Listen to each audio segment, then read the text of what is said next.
ஹல்லேலூயா சொன்னீங்களோ? சொன்னீங்க. Okay. Okay, let's get into the word of God. நாம் இன்றைய தியானத்திற்கான வேத பகுதியை தியானிக்க ஆரம்பிக்கலாம். Please come front if you see empty seats in the front. It is good for the preacher to preach. Okay, we have been studying from the book of Acts. நாம் அப்போஸ்தலர் நடபடிகள் புத்தகத்தை தொடர்ச்சியாக தியானித்துக் கொண்டிருக்கிறோம். And we are in the second chapter. அதில் இரண்டாவது அதிகாரத்தை நாம் தியானித்துக் கொண்டிருக்கிறோம். And the recent past we have been studying about the gospel.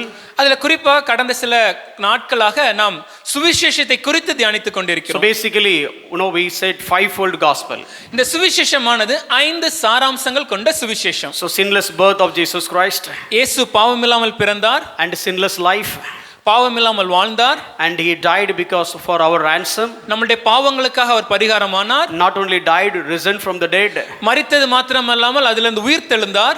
And he is going to return. ஒரு நாள் மறுபடியும் வருவார். So we have to repent and live according to the word of God. ஆகவே நாம் மனம் திரும்பி இந்த வசனத்திற்கு ஏற்றபடி நம்முடைய வாழ்க்கையை வாழ ஆரம்பிக்க வேண்டும். And particularly we are studying what happened because of the death of Jesus Christ, or why did he die? அதுல குறிப்பாக இயேசுவின் மரணத்தினால என்ன நடந்தது என்பதை நாம் தியானித்துக் கொண்டிருக்கிறோம். இல்லனா இப்படி சொல்லலாம், ஏன் இயேசு மரித்தார்? So many things we have studied, and now we are studying he died to enable us to live for him. அதுல பல காரியங்களை நாம் தியானித்தோம். அதில் இப்பொழுது நாம் படித்துக் கொண்டிருக்கிற காரியம், அவர் எதற்காக மரித்தார் என்றால் நாம் பிழைத்து அவருக்காக வாழும்படிக்கு. So he died for us to live for him. That is the core purpose. அவர் ஏன் மரித்தார்? அதுல ரொம்ப முக்கியமான காரியம் என்னன்னா, நாம பிழைத்து அவருக்கு வாழணுங்க.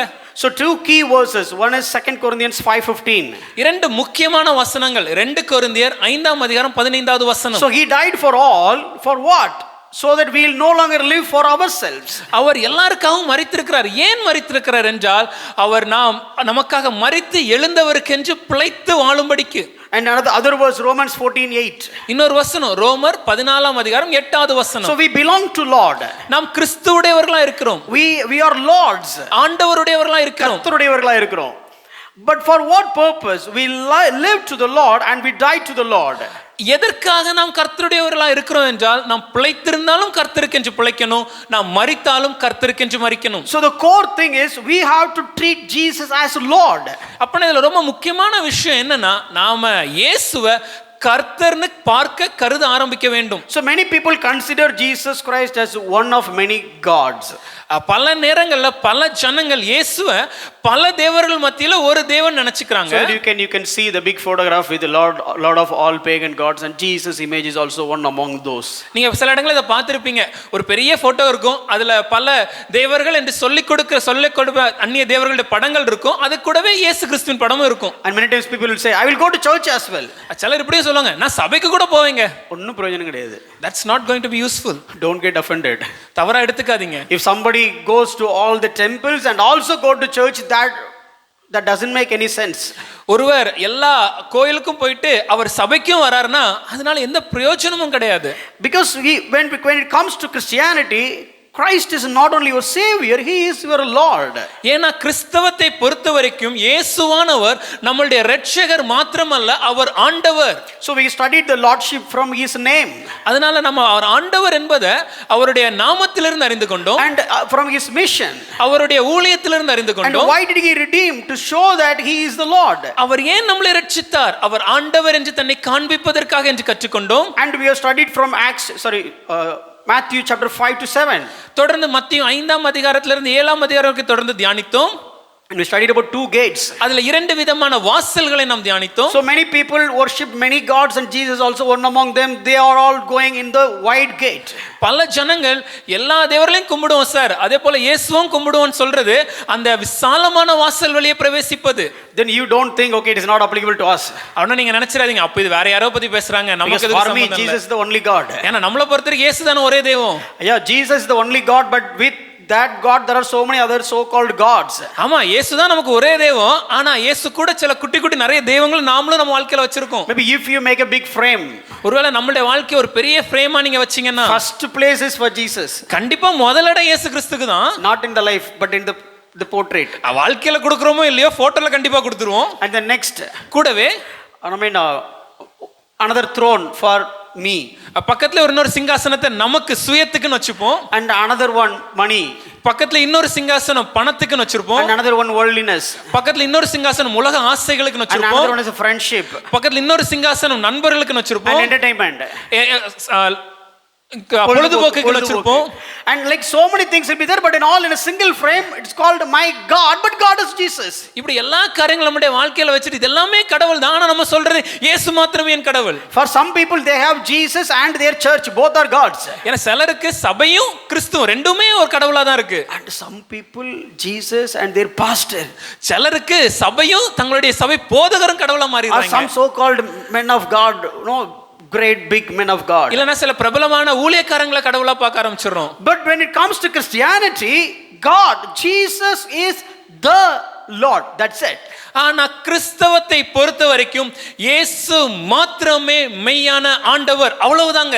When you have so many thrones on the frame, you are not in the narrow gate, you are at the entrance of the wide gate. The destination of the wide gate is hell, even though Jesus is in that frame.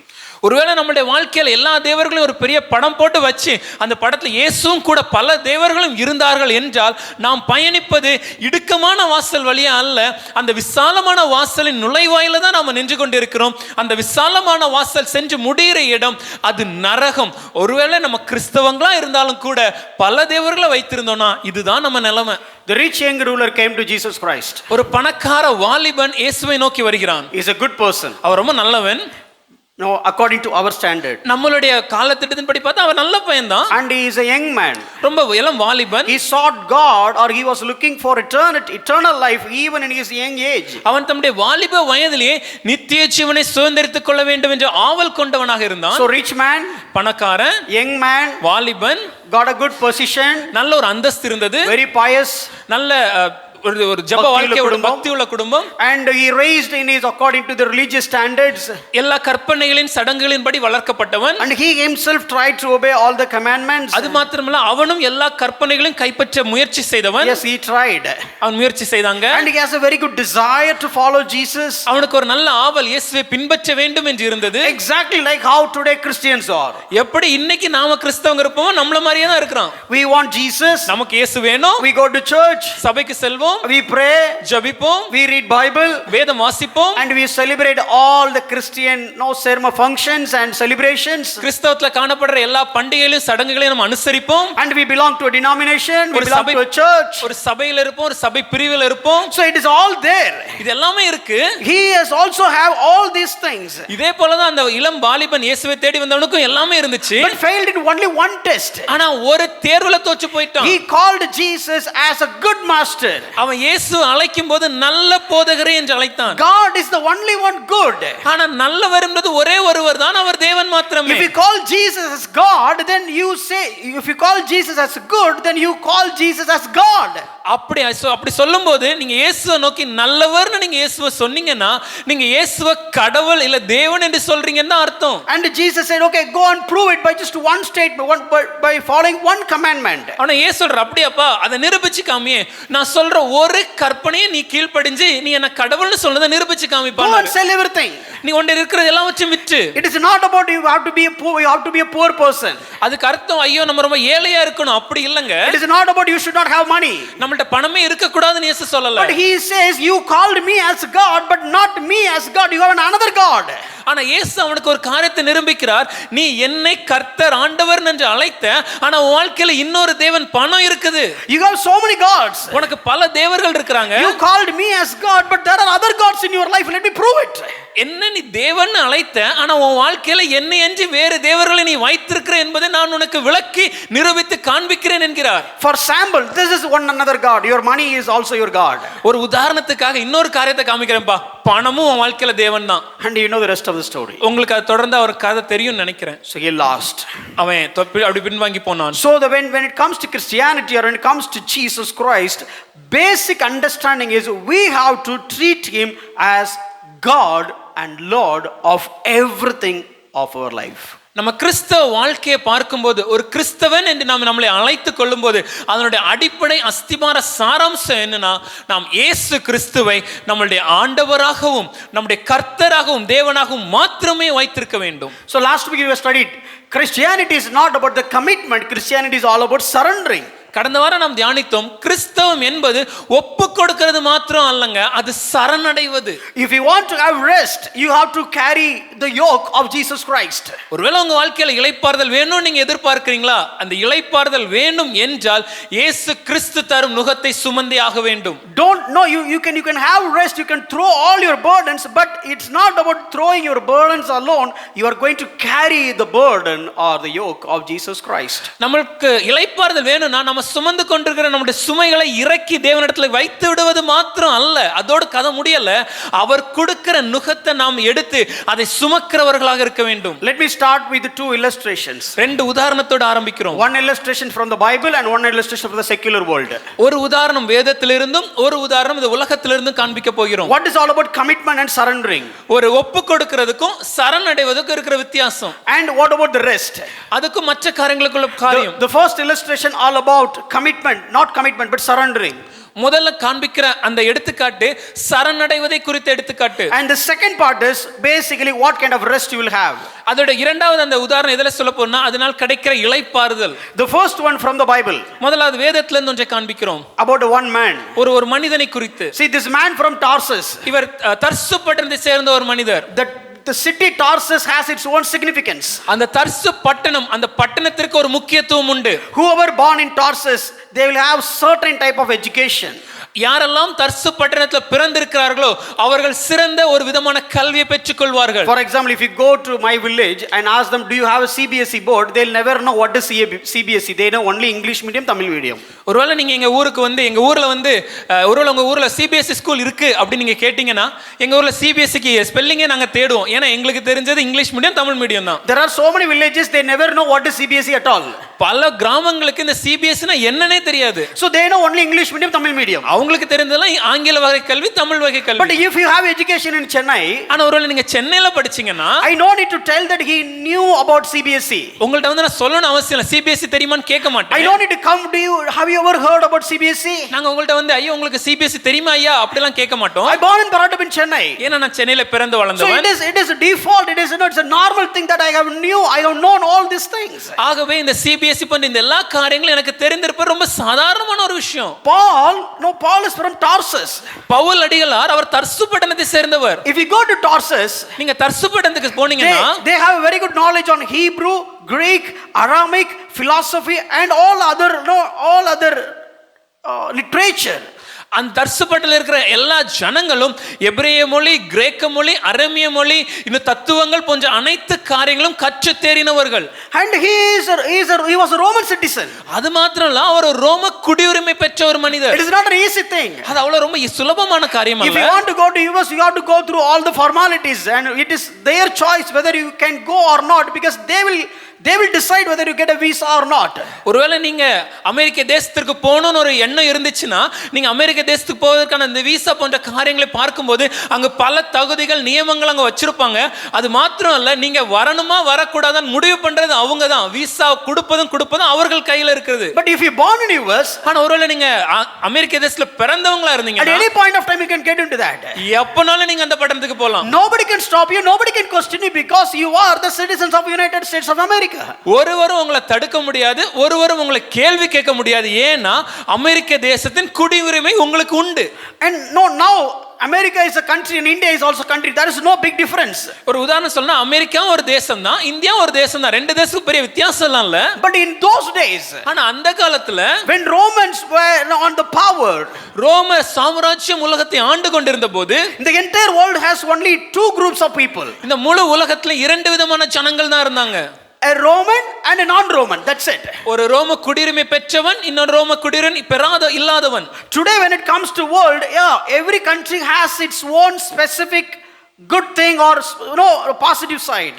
இன்னைக்கு உலகத்தை பார்த்தீங்கன்னா ஒவ்வொரு நாட்டிற்கும் அந்த நாட்டுக்கென்று சில நல்ல காரியங்கள், சில சிறப்பு அம்சங்கள் இருக்கிறது. But in those days, if you belong to Rome and if you are Roman citizen, that's it, you are the boss and all the rest of the people treated like slaves. ஆனா வேதாகம் எழுதப்பட்ட காலகட்டத்தில் பார்க்கும்போது நீங்கள் ஒரு ரோம குடியுரிமை பெற்றவர்களா இருப்பீர்கள் என்றால் நீங்க தாங்க அன்னைக்கு இருந்ததுல சிறந்த ஒரு எஜமான் போல இருக்கிற அந்தஸ்துல இருப்பீங்க. மத்த எல்லாரும் உங்களுக்கு கீழே தான். Even the Jewish people, why they have hated Romans? This is the main reason, because they don't want to have the slavery mentality, because they have a very bad past when it comes to slavery. ஏன் யூத ஜனங்கள் ரோம ஜனங்களை அதிகமாக வெறுத்தார்கள் என்பதற்கும் இதுதான் காரணம். ஏனென்றால் அவர்களுக்கு ரோமர்கள் கீழே அடிமையாக வாழ்வதில் விருப்பம் கிடையாது.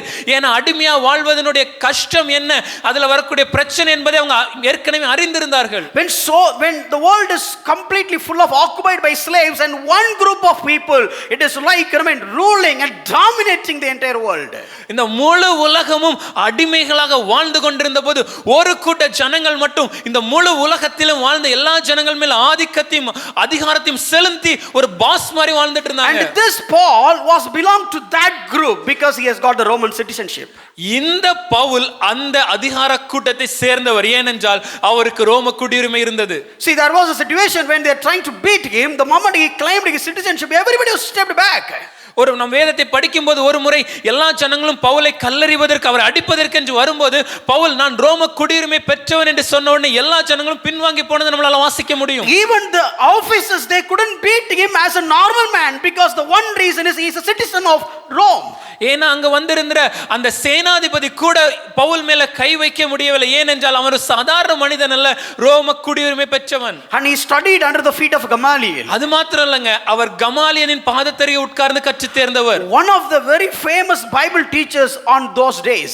அந்த காலத்துல வாழ்ந்த மிக சிறந்த மிக பிரபலமான ஒரு வேத ஆராய்ச்சியாளர். If you read the book of Acts, when they got Peter and the other disciple, they wanted to beat him, but everybody has agreed to beat Peter and the disciple, but one person stood against and tell them they don't do it. That one person is Gamaliel, and they simply obeyed whatever he said. நாம் வேதத்தை அப்போஸ்தலர் புத்தகத்தை படிக்கும்போது பேதுருவையும் மற்ற சீடர்களையும் அவர்கள் பிடித்து கொண்டு வந்து அவர்களை அடிக்கும்படிக்கு முயற்சி செய்த போது அங்கே இருந்த எல்லா ஜனங்களும் சங்கத்தில் அவரை அடிப்பதற்கென்று ஒரு மனதாக முடிவெடுத்த போது ஒரு மனிதர் மாத்திரம் எழும்பி நின்று அவரை அடிக்காதீர்கள் என்று சொன்னார். அவர் தான் இந்த கமாலியல். இந்த ஒரு மனுஷன் சொன்னதுனால மற்ற எல்லா ஜனங்களும் கீழ்ப்படிந்தாங்க. அப்படிப்பட்ட ஒரு அந்தஸ்தையும் ஒரு பேரையும் கொண்ட நபர் இந்த கமாலியல். He studied with that teacher, by that teacher. இந்த பவுல் இப்படிப்பட்ட கமாலியல் கீழ் படித்த ஒரு மனிதர். And historic background says Paul's family was a rich family and were like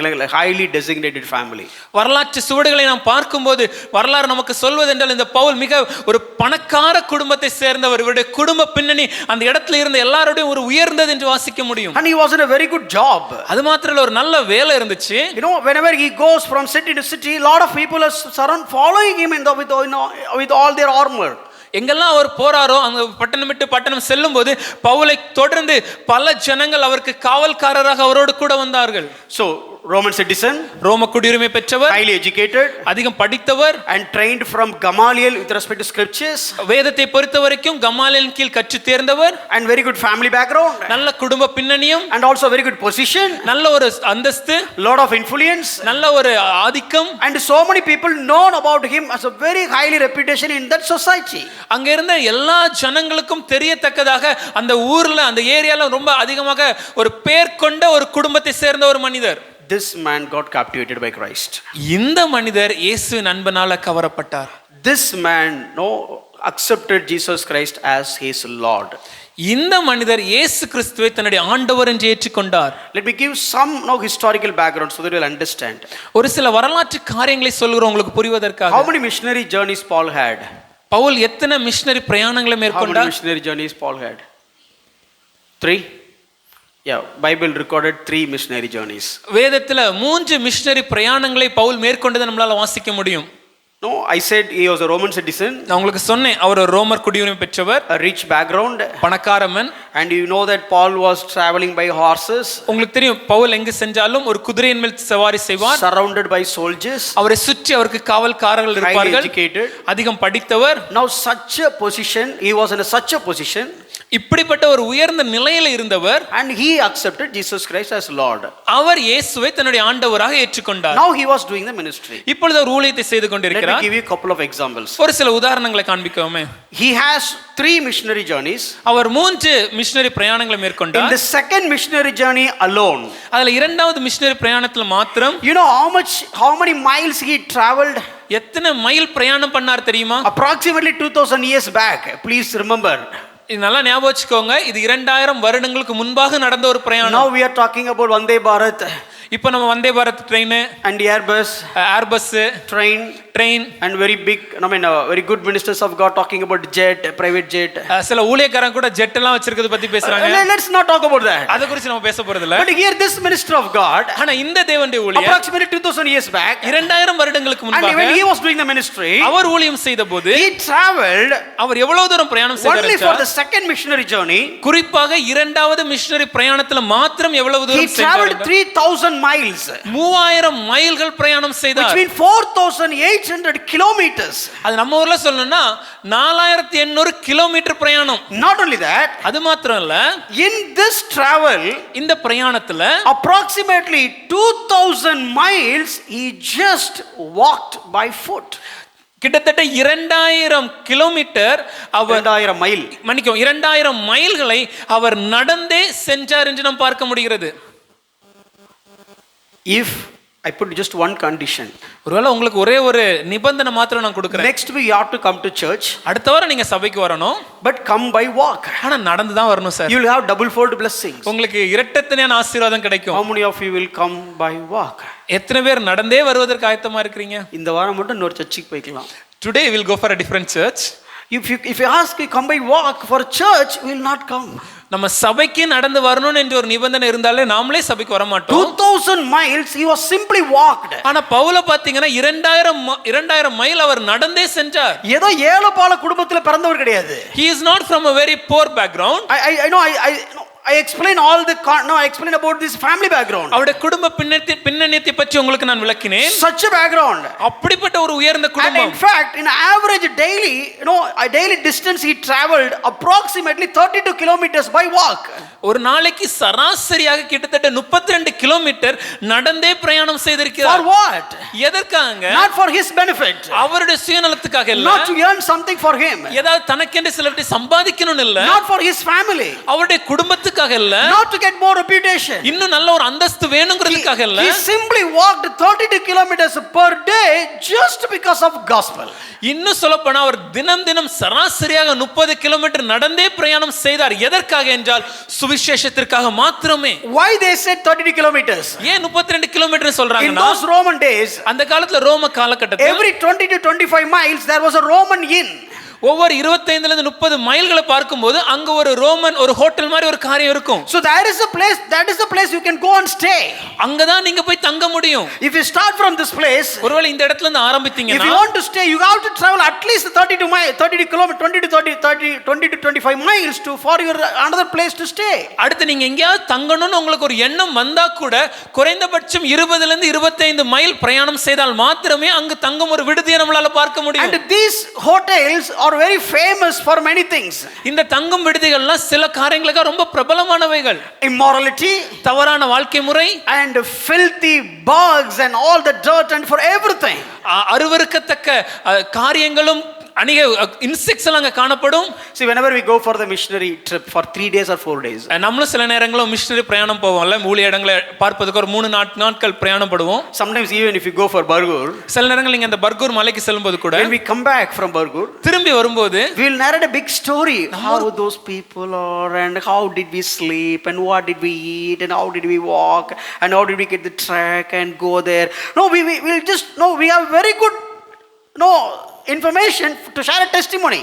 நாம் அந்த பர்கூர் மலை ஊழியங்களை முடித்துவிட்டு திரும்பி வரும்போது நமக்கு ஒரு பெரிய கதை இருக்கும். நாங்கள் எங்கே போனோம் தெரியுமா, எப்படிப்பட்ட பிரயாணத்தை செய்தோம் தெரியுமா, எங்கே தங்கி இருந்தோம் தெரியுமா, என்ன சாப்பிட்டோம் தெரியுமா, எப்படி தூங்கணும் தெரியுமாங்கிறத, மக்கள்லாம் எப்படி இருந்தாங்க தெரியுமா, ஒரு பெரிய கதை சொல்வதற்கு ஒரு சாட்சி சொல்வதற்கு ஏற்ற ஒரு பெரிய ஒரு செய்தி நம்ம கிட்ட இருக்கும். அந்த குளிர்ந்த தண்ணியில குளிச்சோமா இருக்கும். Do you know we actually took a bath on that very cold water. But look at Paul. ஆனா பவுல பாருங்களேன். I am not greater than when it comes to family status. status when it comes to Paul. பவுலுடைய குடும்ப பின்னணியத்தை பார்க்கும்போது அவரை விட என் குடும்ப பின்னணியம் பெருசானதில்லை. And I'm not greater when compared to the position, Paul's position and reputation. பவுலுக்கு இருக்கக்கூடிய அந்தஸ்தையும் அவருக்கு இருக்கக்கூடிய அந்த கணத்தையும் பார்க்கும்போது அதை விட பெரிய கணமும் அந்தஸ்தும் எனக்கு இல்ல. And he stayed in such in hotels and traveled. ஆனா பவுல பாத்தீங்கன்னா இப்படிப்பட்ட ரொம்ப குறைவான ஒரு கஷ்டமான ஒரு விடுதிகள்ல தங்கி அவர் பிரயாணம் செய்தார். He traveled snowy mountains. அவர் பனிபடர்ந்த மலை பிரயாணங்களை மேற்கொண்டார். Lot of floods and forest. அது அடர்ந்த காடுகள் வழியாக, வெள்ளங்கள் வழியாக. And there are places they have robbers, but still Paul made the journey. சில பிரயாணங்கள் மத்தியில திருடர்கள் இருந்த போதும் கூட அவர் தன்னுடைய பிரயாணத்தை மேற்கொண்டார். And there are a lot of places you have wild beast, but still Paul went through that path. சில பயண பாதைகளின் வழியாக கொடிய விலங்குகளின் அச்சுறுத்தல் இருந்த போதும் கூட அதே பயண பாதையில் அவர் மேற்கொண்டார். And a lot of places it's very famous for crimes and criminals, but still Paul traveled through that.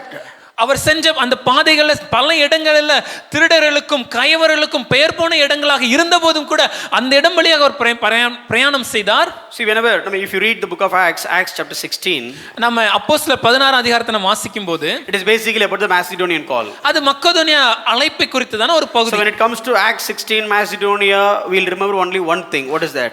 நம்ம அப்போஸ்தலர் 16 அதிகாரம் மக்கதோனியா பட்டணத்துக்கு பவுல் வந்தார்னு சொன்னோம், ஒரு காரியம் தான் நம்ம மனசுக்கு வரும். என்னது? ஞாபகத்துக்கு என்ன வரும்? What is the first thing that we remember? பவுலும் சீலாவும் துதித்து பாடினார்கள். அதுதான் பெரிய பாடு. We all remember that Paul and Silas, they were praising in the jail, and we think that is the greatest trial that they were going through. They beaten up. Pavul அடிச்சாங்கப்பா. And they put him on chains. அவரை சங்கிலில கட்டி வச்சிருந்தாங்க. And they both are singing. ரெண்டு பேரும் பாட்டு பாடுனாங்க. Not murmuring, not lamenting, they are singing aloud so that all the other prisoners could hear. They are singing. முறுமுறுக்கல, புலம்பல, ரொம்ப சத்தமா அவங்க தேவனை ஆராதித்தாங்க. ஏன்னா மத்த எல்லா கைதிகளுக்கும் அவங்க பாடுனது கேட்டுச்சு.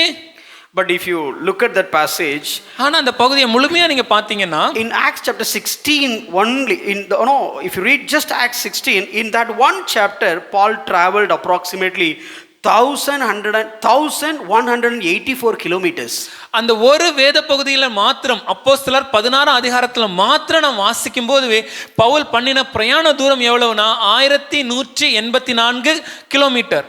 Derbe to Lystra, Phrygia to Galatia, and finally came to Macedonia, Philippi. தெர்பேல இருந்து லிஸ்த்ரா பட்டணத்துக்கும், லிஸ்த்ரால இருந்து மக்கதோனியா கலேஷியா பட்டணத்திற்கும், அதுல இருந்து மக்கதோனியா பட்டணத்திற்கும் பிலிப்பி பட்டணத்துக்கு வந்தது நம்மளால வாசிக்க முடியும். 1184 கிலோமீட்டர். கிட்டத்தட்ட it's 1184 kilometers. 740 miles. 740 மைல் பிரயாணம். And if you read Acts chapter 15, அது மாத்திரம் அப்போஸ்தலர் 15ஆம் அதிகாரத்தை பார்க்கும்போது, in one chapter, அந்த ஒரு வேத பகுதியில மாத்திரம் Antioch to Jerusalem, Jerusalem to Antioch, that's it. அந்தியோகியால இருந்து எருசலேம் பட்டணத்திற்கும், எருசலேம்ல இருந்து அந்தியோக பட்டணத்துக்கு பிரயாணம் செய்தார். Came to Jerusalem, discussed something, right, get the result in writing, and went back to Antioch. எருசலேம் பட்டணத்திற்கு பவுல் வருகிறார். அங்கு காரியங்களை குறித்த சம்பாஷணை நடக்கிறது. அதன் முடிவை ஒரு எழுத்து வடிவில் அவர் வாங்கிக் கொண்டு மறுபடியும் அவர் அந்தியோக பட்டணத்துக்கு வந்து சேர்கிறார். 800 kilometers. அந்த பிரயாண தூரம் 800 கிலோமீட்டர் by walk. நடந்தே சென்றார். Just think. யோசிச்சு பாருங்க. 800 kilometers travel just for one meeting because of a problem in one church. ஒரு சபையில காணப்பட்ட ஒரு பிரச்சனைக்கு தீர்வு வேண்டும் என்பதற்காக ஒரு மனிதர் நடந்தே 800 கிலோமீட்டர் வந்து ஒரு மீட்டிங் அட்டெண்ட் பண்றார். We really don't know how many miles he traveled, how many miles he sailed. We really don't know, but approximately 800 kilometers just for one discussion, for one problem from one church of Galatia. நான் பார்க்கும்போது எத்தனை kilometre அவர் நடந்து சென்றார், எத்தனை kilometre அவர் கப்பல் பயணம் மேற்கொண்டார் என்பதை குறித்து நமக்கு தெளிவாக இல்லாட்டாலும் ஒரு விஷயம் ரொம்ப தெளிவாக தெரியுது. 800 கிலோமீட்டர் அவர் பிரயாணம் செய்திருக்கிறார். எதற்காக என்றால் கலேசியா என்ற ஒரு சபையில, கலாத்தியா என்ற ஒரு சபையில நடந்த ஒரு பிரச்சனைக்கு தீர்வை காண்பதற்காக ஒரு மனிதர் ஒரு சபைக்காக ஒரு பிரச்சனைக்காக அதன் தீர்வை காண்பதற்காக ஒரு மீட்டிங்காக இவ்வளவு தூரம் பிரயாணம் செய்தார். If Paul called Jesus Christ as Lord, then if you call Jesus Christ as a Lord, then what is the difference? We are committed to Jesus Christ. Paul was surrendered to Jesus Christ. பவுலும் இயேசுவை தன்னுடைய ஆண்டவராகவும் கர்த்தரும் அழைக்கிறார். நாமளும் நம்ம இயேசுவை ஆண்டவர்னும் கர்த்தர்னு தான் அழைக்கிறோம். ஆனால் பவுல் தன்னுடைய வாழ்க்கையில காணப்பட்ட கர்த்தர் என்ற அழைப்பிற்கு முன்பாகவும் நம்முடைய வாழ்க்கையை நம் கர்த்தர் என்று அழைக்கிற காரியத்துக்கு முன்னாடி ஒப்பிட்டு பார்க்கும்போது ரொம்ப வித்தியாசம் இருக்குது. ஏன் தெரியுமா? நம்முடைய வாழ்க்கை ஆண்டவராகிய இயேசுவுக்கு ஒப்பு கொடுத்த வாழ்க்கை, பவுலுடைய வாழ்க்கை ஆண்டவராகிய இயேசுவுக்கு முன்பாக சரணடைந்த ஒரு வாழ்க்கை. We are called to surrender before Jesus Christ. தேவன் நம்மளை அழைப்பது ஒப்பு கொடுத்த ஒரு கிறிஸ்தவத்துக்கு அல்லங்க, சரணடைந்த ஒரு கிறிஸ்தவத்திற்கு. We need to have that mindset. இந்த எண்ணம் நம்முடைய இதயத்தில் இருக்க வேண்டும். If you have that mindset, இந்த எண்ணம் நமக்கு இருந்துச்சுன்னா, if you accept the yoke of Jesus Christ, இயேசுவின் அந்த நுகத்தை நாம் எடுத்துக்கொண்டோம் என்றால், then you will have rest. அப்போ நமக்கு வாழ்க்கையில இளைப்பாறுதல் காணப்படும். Let me give another one illustration for when it comes to rest. இன்னொரு அந்த இளைப்பாறுதலுக்காக ஒரு உதாரணத்தை காண்பிக்க See, விரும்புகிறேன். there are a group of people called Rockefellers. ராக்ஃபெல்லர்ஸ் என்ற ஒரு ஜனக்கூட்டம் இருந்தார்கள். Big business people, big group of business people. அவங்க எல்லாம் அதிகமாக அந்த வணிகத்துல அதிகமாக செல்வந்தர்களாக காணப்பட்டவர்கள். Say they placed a statue in front of a church. அவங்க என்ன செஞ்சாங்கன்னா, ஒரு சபைக்கு முன்பாக ஒரு மிகப்பெரிய ஒரு சிலையை நிறுவினாங்க.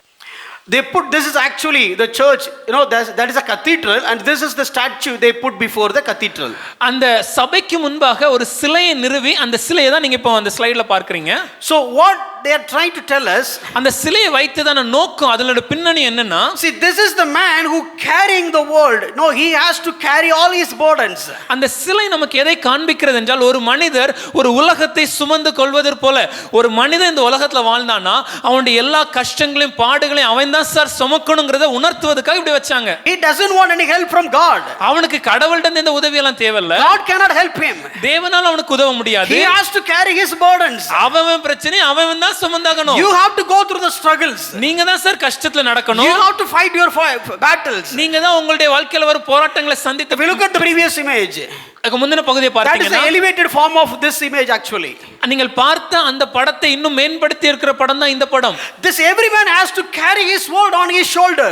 ஒவ்வொரு மனிதனும் தன்னுடைய பாடுகளை தன்னுடைய முதுகில தான் சுமந்தாக வேண்டும். It is your problem, you have to carry. No one will help you. No one can help. உங்களுடைய பிரச்சனை, உங்க பாடு, நீங்க தான் அதை சுமக்கணும். ஒருவரும் உங்களுக்கு உதவி செய்ய முடியாது. This is how man has to live in the world. இப்படி தான் இந்த உலகத்துல மனிதன் வாழ வேண்டும். Every day, every minute, every second he has to live such a burdensome life.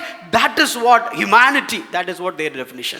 ஒவ்வொரு நாளும், ஒவ்வொரு நிமிடமும், ஒவ்வொரு நொடியும் ஒரு மனிதனுடைய வாழ்க்கை இப்படிதான் காணப்படும். இதுதான் மனிதனுடைய நிலைமை என்று அவர்கள் கருதி வைத்திருந்தார்கள். So every time when the person goes to church, ஒவ்வொரு முறையும் ஒரு மனிதன் அந்த சபைக்கு செல்லும்போது he has to look at this image. அவன் அந்த சபைக்கு முன்பாக இந்த சிலையும் பார்ப்பான். What they are trying to tell them is, அந்த சிலையின் மூலமாக அவர்கள் என்ன சொல்ல வராங்கன்னா, don't believe on this church. சபையெல்லாம் நம்பாதீங்க. Don't believe on this God stuff and so on. இந்த தேவனை பற்றிய காரியம் இதெல்லாம் நம்ப வேண்டாம். They may tell all the stories. இந்த காரியன கதைகள்லாம் அவங்க சொல்லுவாங்க. They will try to convince with all these things. இந்த காரியங்கள் எல்லாம் சொல்லி உங்களுடைய மனதை மாற்ற முயற்சிப்பாங்க. But it is all junk. ஆனா அதெல்லாம் குப்பங்க. Look at this man. இந்த மனுஷனை பாருங்க. He carries his world. அவன் தன்னுடைய சுமையாகிய உலகத்தை தான் சுமக்கிறான். So there is no other choice. வேறு வாய்ப்பு இல்ல, வழி இல்ல. You have to go through this pain. இந்த வலிகள் வழியா தான் நாம் கடந்து செல்ல வேண்டும். You have to carry this burden on your shoulder. இந்த சுமைகளை நம்முடைய தோள்களை சுமந்து தான் ஆக வேண்டும். So they put a statue in front of the church and they produce a lot of contradictions. அவர்கள் அந்த சபைக்கு முன்பாக இப்படி ஒரு சிலையை வைத்து அங்க ஒரு விதண்டாவாதத்தை உருவாக்கி இருந்தார்கள். The archbishop made a simple solution to resolve the entire problem. அங்க இருந்த அந்த சபையுடைய மூத்த போதகர், அந்த ஆர்ச் பிஷப், ஒரு ரொம்ப எளிமையான ஒரு தீர்வை இதற்கு கண்டார். He put another statue inside the church. அவர் அந்த சபைக்குள்ள வேறொரு சிலையை வைத்தார். I'm not for it, but I'm trying to explain what he has done. அந்த சிலை வழிபாட்டை நாங்க ஆமோதிக்கல, அதுக்கு சப்போர்ட் பண்ணவும் இல்லை. ஆனா அவர் என்ன காரியத்தை உணர்த்துகிறார் என்பதை சொல்ல விரும்புறோம். Thought process. அவங்களுடைய அந்த சிந்தனை ஓட்டத்தை நீங்க பார்க்கணும். After this issue has been stimulated, இவ்வளவு ஒரு பிரச்சனை இங்க உருவான பின்பாக, he just put a small statue of a baby Jesus, boy Jesus. அவர் இந்த சிலையின் மூலமாக வந்த பிரச்சனைக்கு பின்பாக ஒரு சிறு பாலனாக இயேசு இருக்கிற மாதிரி குழந்தை இயேசுன்னு ஒன்று உருவாக்கி, and form a globe and put it in his hands. அந்த உலகம் மாதிரியான ஒரு குளோபை எடுத்து அவருடைய கையில வச்சிட்டாரு. This statue he has put. இந்த சிலை தான் அந்த பிஷப் அவர்களால் வைக்கப்பட்டது. So this man is struggling to carry the whole world. அந்த மனிதன் முழு உலகத்தையும் தன் தோளில் சுமப்பதற்காக கடினமாக இருக்கிறான். Let me put it this way. This man is really facing lot of difficulties to carry his world. அந்த மனிதன் தன்னுடைய வாழ்க்கையில் வரும் பிரச்சனைகளை தன்னுடைய உலகத்தில் இருக்கக்கூடிய பிரச்சனைகளை சுமக்கிறதுக்கு மிகவும் கஷ்டத்துல இருக்கும்போது, if you accept Jesus Christ as your Lord, ஒருவேளை நீங்கள் இயேசு கிறிஸ்துவை உங்களுடைய ஆண்டவர் என்று ஏற்றுக்கொண்டால், the entire world is like a small ball in the hands of Jesus Christ. இந்த முழு உலகமே அவர் கையில ஒரு சின்ன உருண்டைங்க. Hallelujah. Hallelujah. Hope you got my point. நான் சொல்றது உங்களுக்கு புரியும்னு நினைக்கிறேன். For me, my problem is it's like a very atlas of the globe. I'm just carrying hard. எனக்கு பொறுத்த வரைக்கும் எனக்கு வாழ்க்கையில் இருக்கக்கூடிய பிரச்சனைகள் அது மிகப்பெரிய பிரச்சனைகள். என்னுடைய உலகத்தை சுமப்பது எனக்கு ரொம்ப கடினமான ஒரு காரியம். But when you accept this Christ as your Lord, ஆனா இந்த இயேசுவை உங்களுடைய வாழ்க்கையில் ஆண்டவராக நீங்க ஏற்றுக்கொண்டீங்கன்னா, not only your world, உங்க வாழ்க்கை உங்க உலகம் மாத்திரம் இல்ல, not only your problem, உங்க பிரச்சனை மாத்திரம் இல்ல, the entire globe is like a ball in his hands. இந்த முழு உலகமும் அவருடைய கையில ஒரு சின்ன பந்து போல காணப்படுகிறது. So what did you learn from this? அதுல என்ன நம்மளுடைய வாழ்க்கை புரிகிறது? What did you learn? வீட்ல இது ஒரு சிலையை வாங்கி வச்சிரணும், பிரச்சனை தீர்ந்து போயிடும், அப்படித்தானே? It's not to buy such a statue and keep it in a room. That's not the point here. So there was a boy who was praying for a bicycle. ஒரு சின்ன பையன் தனக்கு ஒரு இருசக்கர சைக்கிள் வேணும்னு சொல்லிட்டு அவன் மிதிவண்டி வேணும்னு ஜோம் பண்ணிட்டு இருந்தான். And he was praying, God give me a bicycle. அவன் ஜோம் ஆண்டவரே எனக்கு ஒரு சைக்கிள் கொடுங்க. And he prayed in a such a way that, no, I'm praying, I'm going to sleep. I'm expecting a bicycle should be there at the entrance of my home tomorrow morning. அவன் இப்படியாக ஜெபித்தான், ஆண்டவரே நான் cycle வேணும்னு ஜெபம் பண்றேன், ஜெபித்து இப்ப தூங்க போறேன், காலையில எழுந்திரிச்சு பார்க்கும்போது எங்க வீட்டு வாசல்ல ஒரு சைக்கிள் இருக்கணும். And he woke up. காலையில எழுந்திரித்தான். He just with all his curiosity just went outside and saw look for the bicycle, but there was no bicycle. ரொம்ப ஆர்வமா அந்த கதவுக்கு வெளியே போயிட்டு பைசைக்கிள் இருக்கான்னு சொல்லிட்டு சைக்கிள் இருக்கான்னு பார்த்தா அங்க சைக்கிள் எதுவுமே இல்ல. And next day he switched on the TV. அடுத்த நாள் டிவி ஆன் பண்ணிட்டு there was a preacher preaching in the TV. அங்க ஒரு போதகர் பிரசங்கம் பண்ணி கொண்டிருந்தார். And he said, if you want some praise to be answered, you have to confess with all the details and all your expectations. Then that's like a positive confession. If you do it, then God will give you in the same way. அங்க அந்த பிரசங்கர் எப்படி சொன்னார், உங்களுக்கு வாழ்க்கையில ஏதாவது வேணும்னா அதை நீங்க அறிக்கையிடுறது மாத்திரம் இல்லாம அதை ரொம்ப டீடைல்டா விளக்கமாக ஒவ்வொரு காரியங்களும் நீங்க ஜெபித்தீங்கன்னா அது அப்படியே நடக்கும்னு சொல்லிட்டு ஒரு பாசிட்டிவ் கன்ஃபெஷன் அவர் பேசிட்டு இருந்தார். And he heard all the sermon. அது எல்லாவற்றையும் அவன் கேட்டான். And he went ahead and prayed. மறுபடியும் அவன் போய் ஜெபம் பண்ண ஆரம்பிச்சான். Lord, let me give the details. ஆண்டவரே நான் டீடைல்ஸ் உங்களுக்கு சொல்றேன். I need a bicycle. எனக்கு ஒரு சைக்கிள் வேணும். With the color of blue. அது ப்ளூ கலர்ல இருக்கணும். There should not be any carrier. அதுக்கு பின்னாடி கேரியர்லாம் வேண்டாம். Because my sister will come and compel me to take it. ஒருவேளை நீங்க கேரியர்லாம் வச்சு கொடுத்துட்டீங்கன்னா என் சகோதரி வந்து அவங்கள கூட்டி கொண்டு போகணும்னு கேட்டிருப்பாங்க. அதனால சைக்கிள்ல no carrier please. அதனால கேரியர்லாம் வேண்டாம். And I must have a lock. It must have a lock. ஆனா கண்டிப்பா பூட்டு இருக்கணும். Because I know the Johnny in the neighborhood. ஏன்னா பக்கத்து வீட்டு ஜானி எனக்கு தெரியும். So here blue color, நீல நிறம், no carrier, கேரியர் வேண்டாம், and with a good lock.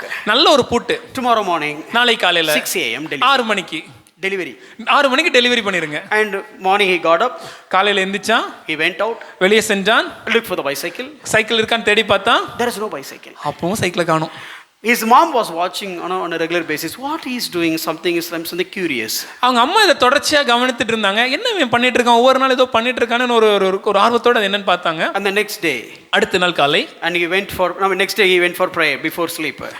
தூங்குவதற்கு முன்பாக ஜெபிக்க ஆரம்பித்தான். And before he prayed, he took the statue of Mary and went somewhere and came with empty handed. அவன் அங்க இருந்த அந்த மாதா சிலை எடுத்து கொண்டு போய் ஒரு இடத்துக்கு போட்டு திரும்ப சிலை இல்லாம வெறும் கையா திரும்பி வந்தான். And he prayed. மறுபடியும் ஜெபித்தான். Lord Jesus, ஆண்டவரே, if you want to see your mother again, உங்களுடைய அம்மாவை நீங்க திரும்ப பார்க்கணும்னா give me the bicycle. எனக்கு சைக்கிளை கொடுங்க. By tomorrow morning, நாளை காலையில blue color, நீல நிறம், without carrier, கேரியர் இல்லாம and with the lock. நல்ல ஒரு பூட்டோட. So don't take the sermon in that way. அத போல நீங்க இந்த மெசேஜ் எடுத்துறாதீங்க. So prayed. No, Anna preached. அண்ணா சொல்லி கொடுத்தாங்க, பிரசங்கம் பண்ணாங்க. So you no need to carry your whole world. உங்க சுமைகள் நீங்க சுமக்க வேண்டாம் பாஸ்டர் சொன்னாங்க. Don't carry your yoke. உங்களுடைய நுகத்தை நீங்க சுமக்க வேண்டாம் சொன்னாங்க. Go to Jesus. இயேசுவிடத்துல சென்று, and Jesus carry the whole world. ஏன்னா இயேசு முழு உலகத்தையும் சுமக்கிறார். Buy a statue and bring it home. My world. Where is my world? This is my world. ஆகவே ஒரு சிலையை வாங்கி வீட்ல வச்சு எப்ப உங்க உலகம் என்னன்னா இந்த உலகம் இங்க அப்படியெல்லாம் காமிக்காதீங்க. அப்பெல்லாம் எதுவும் ட்ரை பண்ணிடுறாங்க. That will not work out. Don't try that at home because அது வேலைக்கு ஆகாது. My point is, don't try to handle your world by yourself. Give your world in His hands because He upholds the entire universe. Amen. Because He is a Lord. நாங்க சொல்ல வர காரியம் என்னன்னா, உங்களுடைய வாழ்க்கையை நீங்க உங்க கையிலே அணுகுவதற்கு முயற்சி செய்யாதீங்க. உங்க வாழ்க்கையின் உலகத்தை அவர் கையில கொடுத்து விடுங்க. அவர் உங்க வாழ்க்கையின் உலகத்தை மாத்திரம் இல்ல, இந்த முழு உலகத்தையும் தன்னுடைய கரங்களில் வைத்திருக்கிறவர். ஏனென்றால் அவர் கர்த்தர். See, the moment I say this, நான் இதை சொல்லும்போது, so you will all go and accept, okay, yes, I need to give everything into Jesus' hands so that He is my Lord. So let me not handle anything. I completely surrender myself to Jesus Christ. That's what you will do, right? இதை நாங்கள் சொன்னனால நீங்கள் இன்னைக்கு உடனடியாக வீட்டுக்கு செல்லும்போது இனி என் வாழ்க்கையில் எந்த பிரச்சனையும் நான் கஷ்டப்பட்டு முயற்சி செய்ய போகிறதில்ல. இயேசு எனக்கு ஆண்டவராக இருக்கிறார், உலகம் முழுவதும் அவர் கரத்தில் இருக்குது, ஆகவே என் பிரச்சனையும் அந்த உலகத்தில் அவர் கரத்தில் கொடுத்துட்டேன், நான் எதுக்குமே கஷ்டப்பட மாட்டேன், அப்படி தானே செய்ய போறீங்க? I will accept Him as a Lord. அவர் என்னை ஆண்டவராக ஏற்றுக்கொண்டிருக்கிறேன். So I will completely surrender to Him. ஆகவே வாழ்க்கையை முழுமையாக சரணடைந்து விட்டேன். So let me ask this question. அப்படி நீங்க சொன்னீங்கன்னா இப்போ ஒரு கேள்வி கேட்கிறோம். How many of you believe Jesus Christ as your Lord and Savior? எத்தனை பேர் இயேசுவை உங்களுடைய ஆண்டவர் இரட்சகர்னு ஏற்றுக்கொண்டிருக்கிறீங்க? Raise your hands. கரங்களை உயர்த்த முடியுமா? Raise your hands if Jesus is your Lord. இயேசு தான் உங்க ஆண்டவர்னா கரங்களை உயர்த்தி காண்பீங்க. Don't put it down. கீழ போட்றாதீங்க. Next question. அடுத்த ஒரு கேள்வி. And keep raising only if you have given 100% of control to Him. உங்க வாழ்க்கை 100% உங்க வாழ்க்கையின் ஆளுகை இயேசு கிட்ட கொடுத்துட்டீங்கன்னா உங்க கரங்களை அப்படியே வைத்துக் கொள்ளுங்க. சில கை இப்படி இருந்துச்சு, இப்படி ஆகி அப்படி. If Jesus is Lord over everything my life, அப்படின்னா ரைஸ் பண்ணி ஆளிலே சொல்லுங்க பார்க்கலாம். Now God is in trouble. இயேசுதான் உங்க வாழ்க்கையின் 100% ஆண்டவர் என்றால் உங்கள் கரங்களை உயர்த்து ஆண்டவருக்கு அல்லேலூயா சொல்லும்போது நம்மளால சொல்ல முடியல. இப்ப பிரச்சனை ஆண்டவருக்கு தான். If you come to school, ஒருவேளை நீங்க ஸ்கூலுக்கு வந்தீங்கன்னா, and only one purpose we are going for school, the key purpose. நம்ம பள்ளிக்கூடத்துக்கு செல்வதற்கு ஒரே ஒரு நோக்கம் தான், முக்கியமான ஒரு நோக்கம். What is the only one core purpose? என்ன நோக்கம்? அது போற ஸ்டாண்டர்டை பொறுத்து சார் அப்படின்னு சொல்லக்கூடாது. Why are we going to school? எதுக்காக பள்ளிக்கூடம் போறோம்? சார் 10th முன்ன ஒரு மாதிரி, 10th மேல ஒரு மாதிரி. What is the only core reason for going to school? To learn, study. படிப்பதற்காக மாத்திரமே. All the students are going to the school. எல்லா பிள்ளைங்களும் ஸ்கூலுக்கு போறாங்க. All are studied well. எல்லா மாணவர்களும் நல்லா படிக்கிறாங்க. எல்லா மாணவர்களும் நல்லா studied well. ஆனா எல்லா மாணவர்களும் நல்லா படிக்கிறாங்களா? ஹலோ, எங்களெல்லாம் நீங்கள் பார்த்தீங்கன்னா எக்ஸாம்பிளாக எடுத்துக்கலாம். உதாரணத்துக்கு வேணா எங்களை பார்த்துக்கோங்க. நீங்களும் படிக்கிற பிள்ளைங்க போல இருக்கு. But no, there are so many students are not studying well. You guys are very good studious people. ஆனா நீங்க பார்க்கும்போது பல மாணவிகள் நல்லா படிக்காம தான் இருக்காங்க. Now the problem for the now this is the problem for the teacher. இது யாருக்கு பிரச்சனைனா ஆசிரியருக்கு தான் பிரச்சனை. See, everybody is coming to school.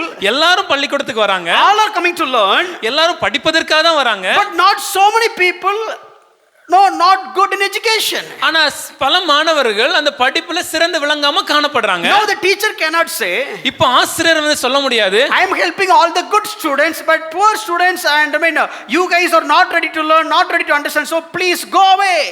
இந்த ஒரு கூட்ட ஜனங்கள் மாணவர்கள் நல்லா படிக்கிறாங்க, ஸோ அவர்களுக்கு மாத்திரம் நான் பாடம் எடுத்து உதவி செய்வேன், இவங்கெல்லாம் ஒழுங்கா படிக்காம இருக்கிற கூட்ட ஜனங்களா இருக்கனால இவங்களுக்கு உதவி செய்ய மாட்டேன், அவங்களை அனுப்பி விடுவேன், அப்பெல்லாம் சொல்ல முடியாது. If there is a teacher, ஒருவேளை ஒரு ஆசிரியர் இருந்து, if there is a teacher like this, would you get admission for your kid in that school? ஒருவேளை இப்படி சொல்ற ஒரு ஆசிரியர் இருந்தாருன்னா அந்த ஸ்கூல்ல போயிட்டு உங்களுடைய பிள்ளைங்களை ஸ்கூல்ல சேர்ப்பீங்களா? So every teacher has to train every student to study well. ஒவ்வொரு ஆசிரியருக்கும் இருக்கிற கடமை என்னவென்றால் அந்த இடத்துல படிக்கிற ஒவ்வொரு மாணவியர்களும் நல்லாக படித்து தேர்ச்சி அடைய செய்ய வேண்டும். So there are many people believed in Christ and they came to church. இப்பொழுது பார்த்தீங்கன்னா பல ஜனங்கள் இயேசுவை ஆண்டவர் என்று ஏற்றுக்கொண்டு சபைக்கு வராங்க. All are in the church. அவர்கள் அனைவரும் சபைக்குள்ள தான் இருக்கிறாங்க. But the problem is, in the same way, all students are in the school, these all believers are in the church. எப்படி எல்லா மாணவர்களும் அந்த பள்ளிக்கூடத்துல இருக்கிறது போலவே எல்லா கிறிஸ்தவர்களும் இன்னைக்கு சபைக்குள்ள இருக்கிறோம். Here all students are not doing well with respect to their education. அவங்க பள்ளிக்கூடத்துல அவங்க படிப்பை பொறுத்தவரைக்கும் எல்லா பிள்ளைங்களும் நல்லாக படிப்பதில்லை. In the same way, all the believers are not good when it comes to the lordship of Jesus Christ. அதே போல எல்லா விசுவாசிகளும் சபைக்குள்ளாக இருந்தாலும் கூட அவர்கள் இயேசுவே ஆண்டவர் அவருடைய கர்த்தத்துவத்தை முழுமையாக ஏற்றுக்கொள்ளாமல் இருக்கிறாங்க. Now here there are students, they are not performing well. Here also there are believers not accepting the lordship of Jesus Christ. பள்ளிக்கூடத்தை பொறுத்த வரைக்கும் அவர்கள் நன்றாக படித்து தேர்ச்சியடையாம இருக்கிற ஒரு கூட்டம் மாணவர்கள் இருப்பது போலவே சபைக்குள்ளே விசுவாசிகளும் இயேசுவை ஆண்டவர் என்று ஏற்றுக்கொண்டு முழு ஆளுகையும் அவர்களை கொடுக்காமல் காணப்படுகிறார்கள். So now what the teacher will do? இப்போ ஆசிரியர் என்ன செய்யணும்? ஆசிரியர் என்ன பண்ணுவாங்க? படிக்காத பிள்ளைங்களை என்ன பண்ணும்? ஐயோ பாவம், உனக்கு படிப்பு வரல, என்ன பண்ணுவாங்க? They will discipline them, right? அப்படி ஒருவேளை அவர்கள், if there are some people who are not studying well and if they are lethargic in their studies, the teacher will discipline them. அவர்களை கடினமாக அவர்களை chastise பண்ணி டிசிப்ளின் பண்ணுவாங்க. Now what should Jesus do? இப்போ இயேசு என்ன செய்யணும்? You accepted Jesus Christ. இயேசுவை ஏற்றுக்கொண்டீங்க. You came to church. சபைக்கு வந்தீங்க. You believed. நீ சபை ஆண்டரை நம்புனீங்க. But his expectation is you have to pass the test. ஆனா இயேசு என்ன எதிர்பார்க்கறாங்க? நீங்க அந்த தேர்வு வைக்கும்போது தேர்வுல தேர்ச்சி பெறணும். His expectations, you have to accept him as not only the savior but Lord as well. இயேசுவின் நிபந்தனை என்ன என்றால் இயேசுவை நீங்க இரட்சகரா மாத்திரம் ஏற்றுக்கொள்ள கூடாது, இயேசுவை ஆண்டவராகவும் ஏற்றுக்கொள்ள வேண்டும். But you not accepted him as a Lord. ஆனா நம்ம ஆண்டவரை ஏற்றுக்கொள்றது இல்ல. Maybe accepted in few areas but not in all the areas. சில இடங்கள்ல தேவைக்கேற்றபடி ஒரு ஆண்டவரா வச்சிருப்போம், ஆனா மத்த இடங்களை விட்டுருவோம். Maybe Sunday, yes, of course he is the Lord. ஞாயிற்றுக்கிழமை அவர்தாங்க ஆண்டவர். But Monday to Friday some other things, so many things, so many different lords. ஆனா திங்கள்ல இருந்து வெள்ளிக்கிழமை வரைக்கும் பார்த்தா மற்ற நிறைய காரியங்கள் இருக்குது, மற்ற பல தேவர்கள் இருக்காங்க. But now Jesus in trouble. இப்போ இயேசுக்கு ஒரு பிரச்சனை இருக்கு. இத எடுத்து போட்றாதீங்க, இயேசுக்கு பிரச்சனையாண்டு. Jesus in trouble. Don't cut this and make a meme out of it, but புரியுதுக்காக சொல்றேன். இப்போ இயேசுக்கு ஒரு பிரச்சனை இருக்கு. He has to, somehow he has to train them. ஏதோ ஒரு வழியில அவர் நம்மளை பயிற்சிக்க வேண்டும். Sometimes the teacher will take this student to his home or to her home and teach the students privately, separately, specially. சில நேரங்களில் சில மாணவர்கள் ஒழுங்காக படிக்காத போது அந்த ஆசிரியர் அந்த மாணவர்களை தன்னுடைய வீட்டுக்கு அழைத்து சென்று தனியாக அவங்களுக்கு அதீத கவனம் செலுத்தி தெளிவாக சில காரியங்களை பயிற்சி கொடுப்பாங்க. இது இப்ப காட்டுற கவனம். That is how it is happening now. But நாங்க படிக்கும்போது வேற மாதிரி கவனிப்பாங்க. But when we were studying, the way the teacher disciplines us is in a very different way. Sometimes we need to put 3 or 4 trousers to protect us from that love. சில நேரங்கள் பள்ளிக்கூடத்திற்கு செல்லும்போது ஒரு pant போட்டு போக மாட்டோம், ஒரு 3-4 pant போட்டு போயிடும். ஏன்னா எங்களை காப்பாற்றிக் கொள்ள வேண்டும் அல்லவா? உங்களுக்கு புரியல, படிக்கிற பிள்ளைங்களா தான் புரிஞ்சிருக்காது. Okay, let's not get into that. அதுக்குள்ள நான் போக போறது இல்ல, உங்களுக்கு புரியணும்னு நினைக்கிறேன். But that is because of love. அது அன்பின் வெளிப்பாடு. The teacher doesn't want to lose her student. அந்த ஆசிரியருக்கு தன் கீழ இருக்கும் மாணவர்கள் இழந்து விட கூடாது, தேர்ச்சி அடையாமல் தோல்வி அடைய கூடாது என்ற ஒரு எண்ணம். So the teacher tried all her best to bring the student on track. ஆகவே அந்த ஆசிரியர் தன்னால் என்னெல்லாம் செய்ய முடியுமோ எல்லாவற்றையும் செய்து முயற்சித்து அந்த மாணவனை சரியான பாதையில நடத்த முயற்சிப்பாங்க. This is something she enforcing over the student and bring him on track. அந்த ஆசிரியர் தன்னுடைய ஆளுகை அந்த மாணவன் மேல் கட்டாயப்படுத்தி அதன் மூலமாக அவனை நேர்வழிப்படுத்த முயற்சிப்பாங்க. She is just enforcing on her PT period. ஒருவேளை அது நம்மளுடைய PT பீரியடா இருந்தா அதன் மேல அவங்க தன்னுடைய ஆளுகையை கொண்டு வருவாங்க. Enforcing, just cancelling all his cricket plans and all these things, somehow trying to bring him on track. ஒருவேளை அது விளையாட்டு பீரியடா இருந்தா கூட அந்த கிரிக்கெட் போன்ற எல்லா காரியங்களையும் தவிர்த்து விட்டு அவனை நல்வழிப்படுத்தி நேர்வழியில் கொண்டு வருவதற்கு தங்களுடைய ஆளுகையை கட்டாயப்படுத்துவாங்க. No, many times you cannot treat her as a teacher, not only inside the school, even in your sleep you have to think, oh, the teacher will come. சில நேரங்கள்ல நம்ம ஸ்கூல்ல மாத்திரம் ஐயோ இவங்க நம்ம டீச்சர்னு பார்க்க மாட்டோம், நம்ம தூக்கத்துல கூட ஐயோ ஆசிரியர் வந்துருவாங்களோங்கிற பயம் காணப்படும். That exactly the same methodology. That is called chastisement. God is also chastise us to be on track, to keep us on track. இப்படிப்பட்ட இதே மாதிரியான ஒரு வழியை தேவனும் தன்னுடைய வாழ்க்கையில நம்முடைய வாழ்க்கையில அது அபியாசப்படுத்துகிறார். அவர் நம்மளை தண்டிப்பது எதற்காக என்றால் நம்மளை நேர்வழிப்படுத்துவதற்காக. தண்டிப்பதுங்கிறத விட சிட்சிப்பதுன்னு சொன்னா கரெக்டா இருக்கும்னு நினைக்கிறேன். மன்னிக்கவும், சிட்சிப்பது. But whenever we heard a sermon like, God chastises, immediately we think about the Father chastises the Son. That is what will come to our mentality, mind. இந்த தேவனுடைய சிட்சிப்பு என்ற தலைப்பில் நம்ம எப்பொழுதாலும் பிரசங்கம் கேட்கிறோமோ, எப்பொழுதும் வேதத்தை பார்க்கிறோமோ, நமக்கு இமிடியேட்டா உடனடியாக நம்மளுடைய நினைவில் வரக்கூடிய வசனம் என்னன்னா, ஒரு தகப்பன் தன் நேசிக்கிற மகனை சிட்சிக்கிறார். But that is maybe 50% of understanding. அது ஒரு பக்கத்து நாணயத்தின் ஒரு பக்கம் மாத்திரமே. Let me show you a couple of scriptures. Please listen very carefully. ஒரு சில வசனங்களை காண்பிக்கிறோம், தெளிவாக பாருங்க. The first scripture. முதல் வசனம் Hebrews chapter 12 verse 6. எபிரேயர் 12ஆம் வசனம் 12ஆம் அதிகாரம் 6வது வசனம். Read the verse carefully. அந்த வசனத்தை தெளிவா பாருங்க. Look at the phrases. அந்த For the Lord disciplines the one he loves and chastises every son whom he receives. கர்த்தர் எவனிடத்தில் அன்பு கூறுகிறாரோ அவனை அவர் சிட்சித்து தாம் சேர்த்து கொள்கிற எந்த மகனையும் தண்டிக்கிறார். Look at this verse carefully and tell me who chastises. இந்த வசனத்தை தெளிவா பார்த்துட்டு சொல்லுங்க, யார் சிட்சிக்கிறார்? Who chastises? யார் சிட்சிக்கிறாங்க? Lord, not Father. கர்த்தர், தகப்பன் அல்ல. So look, I'm not going to build any doctrine top of it, but what I'm trying to say is you can see the lordship. இதுல இருந்து எந்த புதுசா ஒரு சத்தியம் அப்படிலாம் சொல்ல வரல. ஆனா என்ன காண்பிக்க விரும்புறோம்னா அந்த சிட்சிப்ல இருக்கிற கர்த்தத்துவத்தை. It is not only it's not showing the father figure, it is basically giving more emphasis on the figure of Lord. இங்க தகப்பன் என்ற பார்வையில தேவனை காண்பிப்பதை விடவும் கர்த்தர் என்ற பார்வையில தேவன் அறியப்படுகிறார். It is the Lord who chastises, disciplines. நம்மளை சிட்சிப்பது நம்முடைய கர்த்தர். Why? ஏன்? If you look at the 9th verse. தொடர்ந்து 9வது வசனத்தை பார்த்தீர்கள் என்றால், see why, first he said Lord disciplines, then taking an example that father, the worldly father. முதலாவதாக அந்த எபிரேய ஆசிரியர் சொல்லும்போது கர்த்தர் சிட்சிக்கிறார் என்பதை சொல்லிவிட்டு அதை விளக்குவதற்காக ஒரு தகப்பனின் சிட்சிப்பை அவர் காண்பிக்கிறார். Lord chastises, கர்த்தர் சிட்சிக்கிறார். You don't understand? புரியலையாப்பா உங்களுக்கு? Look at the father chastisement. ஒரு தகப்பனின் சிட்சிப்பை பாருங்க. So basically it is not about the chastisement of father, but here the emphasis is the chastisement of the Lord. இங்க அவர் சொல்கிற காரியம் தகப்பனின் சிட்சிப்பின் முக்கியத்துவத்தை அல்ல, அதை ஒரு உதாரணமாக கொண்டு கர்த்தரின் சிட்சிப்பை விளக்குகிறார். So here how the father chastises. எப்படி ஒரு தகப்பன் சிட்சிக்கிறார்? Let me put in this way. இப்படி சொல்லாமே.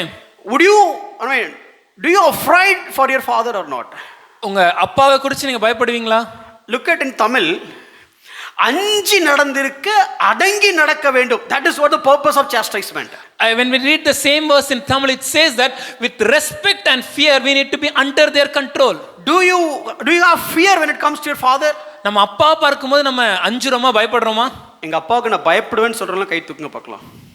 If you have a fear for your father, please raise your hands. இப்போ ரெண்டு வகையா இருக்கு. கை தூக்குனா கரெக்டா தப்பா? அப்பாவுக்கு பயப்படுறோம், அப்ப ஆண்டவருக்கு பயப்படுறோம்னு சொல்லிடுவானோ? அப்பாவுக்குலாம் எப்படி பயப்படுவோம்? அப்பா அன்பா இருப்பாங்கல்ல. அப்பாவுக்கு பயப்படுவேங்கிற கூட கை தூக்கி சொல்லுங்க. அப்பாவுக்கு பயப்படுவேன். You can raise your hands if you அவங்க அப்பாவை கூப்பிட்டு கேட்கணும். Okay, let me give a scenario. ஒரு உதாரணத்தை, ஒரு எடுத்துக்காட்டை சொல்ல விரும்புறோம். Tomorrow is an exam. நாளைக்கு ஒரு தேர்வு இருக்கு. But your friends are compelled you to watch a new released movie. ஆனா உங்களுடைய நண்பர்கள் எல்லாம் கட்டாயப்படுத்தி புதுசா வெளிவந்திருக்கிற ஒரு திரைப்படத்தை உங்களை அழைக்கிறாங்க. Your father is out of station. உங்க தகப்பன் இப்ப வெளியூர்ல இருக்கிறாரு. And somehow you manipulated at home with your mother and somehow you escaped and came for the movie. வீட்ல அம்மாவை எப்படியோ சமாளிச்சிட்டு ஏதோ சொல்லிட்டு நண்பர்களோட திரைப்படத்துக்கு வந்துட்டீங்க. Enjoyed the movie. நல்லா என்ஜாய் பண்ணீங்க. And shouted and screamed and had all the fun. கத்தி விசில் அடிச்சு நல்லா என்ஜாய் பண்ணிட்டு and while you're coming out திரும்பி வரும்போது discussing not on the subject. நாளைக்கு எக்ஸாம் பத்தி டிஸ்கஷன் இல்ல, அது மனசுல இருக்காது. we don't even have a thought about it, and we keep discussing about the movie, the fight and the song sequences and all these things. அந்த பார்த்த அந்த திரைப்படத்துல வந்த சண்டை காட்சிகள், பாடல் காட்சிகளை குறித்து ஆர்வமா பேசிக் கொண்டிருக்கும் போது இவனே டைரக்டர் மாதிரி, இவனே கதை எழுதுனது மாதிரி, இவனே சினிமாட்டோகிராஃபி பண்ண மாதிரி அப்படியே எக்ஸ்பிளைன் பண்ணி பேசிட்டு வரான். when he was explaining as if he is the director of the movie, as he is the hero of the movie, as he is the cinematographer of the movie, he was explaining all these things. While you come out of this theater the gate, அந்த திரையரங்கின் வாசலை விட்டு வெளியே வரும்போது and your dad is happened to come just before the gate. தற்செயலா உங்க அப்பா அந்த இடத்துக்கு அந்த கதவு கிட்ட வந்துட்டாங்க. இப்போ நடக்கும் ஒரு climax. now the real climax will be seen. இப்போதான் ஒரு பேக்ரவுண்ட் மியூசிக் வரும். now the real BGM will start. ஏன்னா இவன் வந்து நிப்பான், அவங்க அப்பா கணக்கு டியூட்டி கேன்சல் ஆயிருக்கும், அவர் வந்து பஸ்ல இறங்கி நிப்பாரு, இவனுங்க நிப்பான், நானும் நோக்க அவரும் நோக்க Now what kind of emotions you will go, hi dad, summer movie அப்படின்னு சொல்லுவீங்களா? What kind of emotions you will have? Maybe accidentally your father's duty got cancelled and he comes to that bus stand and he gets down from the bus and you actually come out of the theater after enjoying the movie and you see the father and the father sees you. What kind of emotions and thoughts will be running in your mind? I don't know about you, உங்களுக்கு எப்படின்னு தெரியல, but let me tell you, ஆனா நான் சொல்றேன், I will make my trousers wet. என்னுடைய pant நனைகிற அளவுக்கு பிரச்சனை ஆயிரும். இவங்கெல்லாம் அந்த அளவுக்கு யாரும் பயந்தது இல்லை போல இருக்கு. Maybe you have not feared your father like that. That is not because my father is a terror. No, it's like a terrorist. ஏதோ எங்க அப்பா ஒரு கொடூரம் அப்படினால அந்த பயம் இல்லைங்க. No, he spent a lot for my studies. அவனுடைய படிப்புக்காக அதிகமாக கிரையும் காசெல்லாம் செலவு பண்ணியிருக்கிறார். He squeezed himself. He squeezed all his expenses and just invest anything. Everything is on me. அவர் தன்னுடைய எல்லா செலவுகளையும் குறைத்து கொண்டு என்னுடைய படிப்பிற்காக அதிக பணத்தை செலுத்தி இருக்கிறார். He sweat in blood and make me to not to sweat.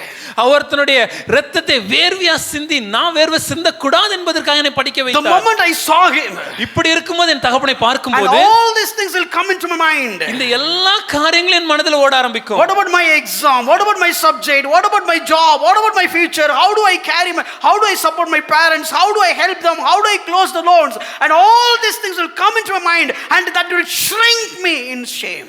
எப்படி நான் நாளைக்கு தேர்வு எழுதுவது, எப்படி நான் படிப்பது, என்னுடைய எதிர்காலம் என்னாகும், என்னுடைய வேலை என்னாகும், என்னுடைய தகப்பன் எனக்கு கொடுத்திருக்க காரியங்கள் எல்லாவற்றுக்கும் நான் என்ன பிரதிபலன் செய்ய போறேன், அவங்கள நான் எப்படி பார்த்துப்பேன், இப்படி எல்லா காரியங்களும் என்னுடைய மனதில் வரும்போது நான் அப்படி கூனி குறுகி நிற்க ஆரம்பிப்பேன். And now in that moment, இந்த நேரத்தில் if I say, நான் என் தகப்பனை பார்த்து, I didn't come to theater to watch movie. நான் படம் பார்க்கிறதுக்கெல்லாம் திரையரங்கம் வரல. அவன் படத்துக்கு வந்தது நோட் வாங்க வந்தேன். He came to see the movie, I came to buy the notes. நமக்கு போய் சாதாரணமா வரும் அப்போ அப்படியே. We are so used to speak lies very frequently at that time. I just came to clarify my doubts. எனக்கு பாடத்துல இருந்த சில சந்தேகங்களை தீர்க்கிறதுக்காக தான் தியேட்டருக்கு வந்தேன். I went to his home and his mom said he went for movie, so I just came to theater just to clarify my doubts. நான் அவங்க வீட்டுக்கு போனேன் டவுட் கேட்கிறதுக்காக. அவங்க வீட்ல இல்ல, அம்மா சொன்னாங்க தியேட்டர்ல இருக்கானே, அதனால டவுட்டை தீர்த்தறணும்ங்கிறதுக்காக நான் தியேட்டருக்கு வந்தேன். Maybe he met my friend later point of time and he didn't know all the stories, and when my father is asking, did Pushparaj come to your home yesterday? No, we went for movie together. He is being like a honest person, tell the truth. ஒருவேளை என் நண்பன் ரொம்ப உண்மையா நேர்மையானவனா இருக்கும், நாங்க அப்பாட்ட சொன்ன எந்த காரியங்களும் என் நண்பனுக்கு தெரியவில்லை என்றால் எங்க அப்பா தற்செயலா என் நண்பனை பார்த்து, இந்த மாதிரி என் மகன் உங்க வீட்டுக்கு வந்தானமா, நீ இல்லையாமே, இல்லையே நாங்க ரெண்டு பேரும் சேர்ந்து தானே நேத்து படத்துக்கு போகணும்னு சொல்லி உண்மையை ஒப்புவித்து விடும்போது, what will your father do now? உங்க அப்பா இப்போ என்ன செய்வார்? மகனே, நீ கண்டிப்பா அரசியல்வாதி ஆயிடுவடா, உனக்கு நல்ல திறமை இருக்கு, நான் கூட எதிர்பார்க்கல, இப்படி சொல்லுவாரா? ஒரு நல்ல அப்பாவா இருந்தா, if he is a good father, will he call and we say, hey, you are good in telling lies, you will definitely become a good politician? Will he say like that? Or உங்க அப்பா எப்படி நினைக்க தெரியாது, எங்க அப்பாவா இருந்தா எல்லாரும் வாயில தான் விசில் அடிப்பாங்க, எனக்கு காது விசில் அடிக்கும்.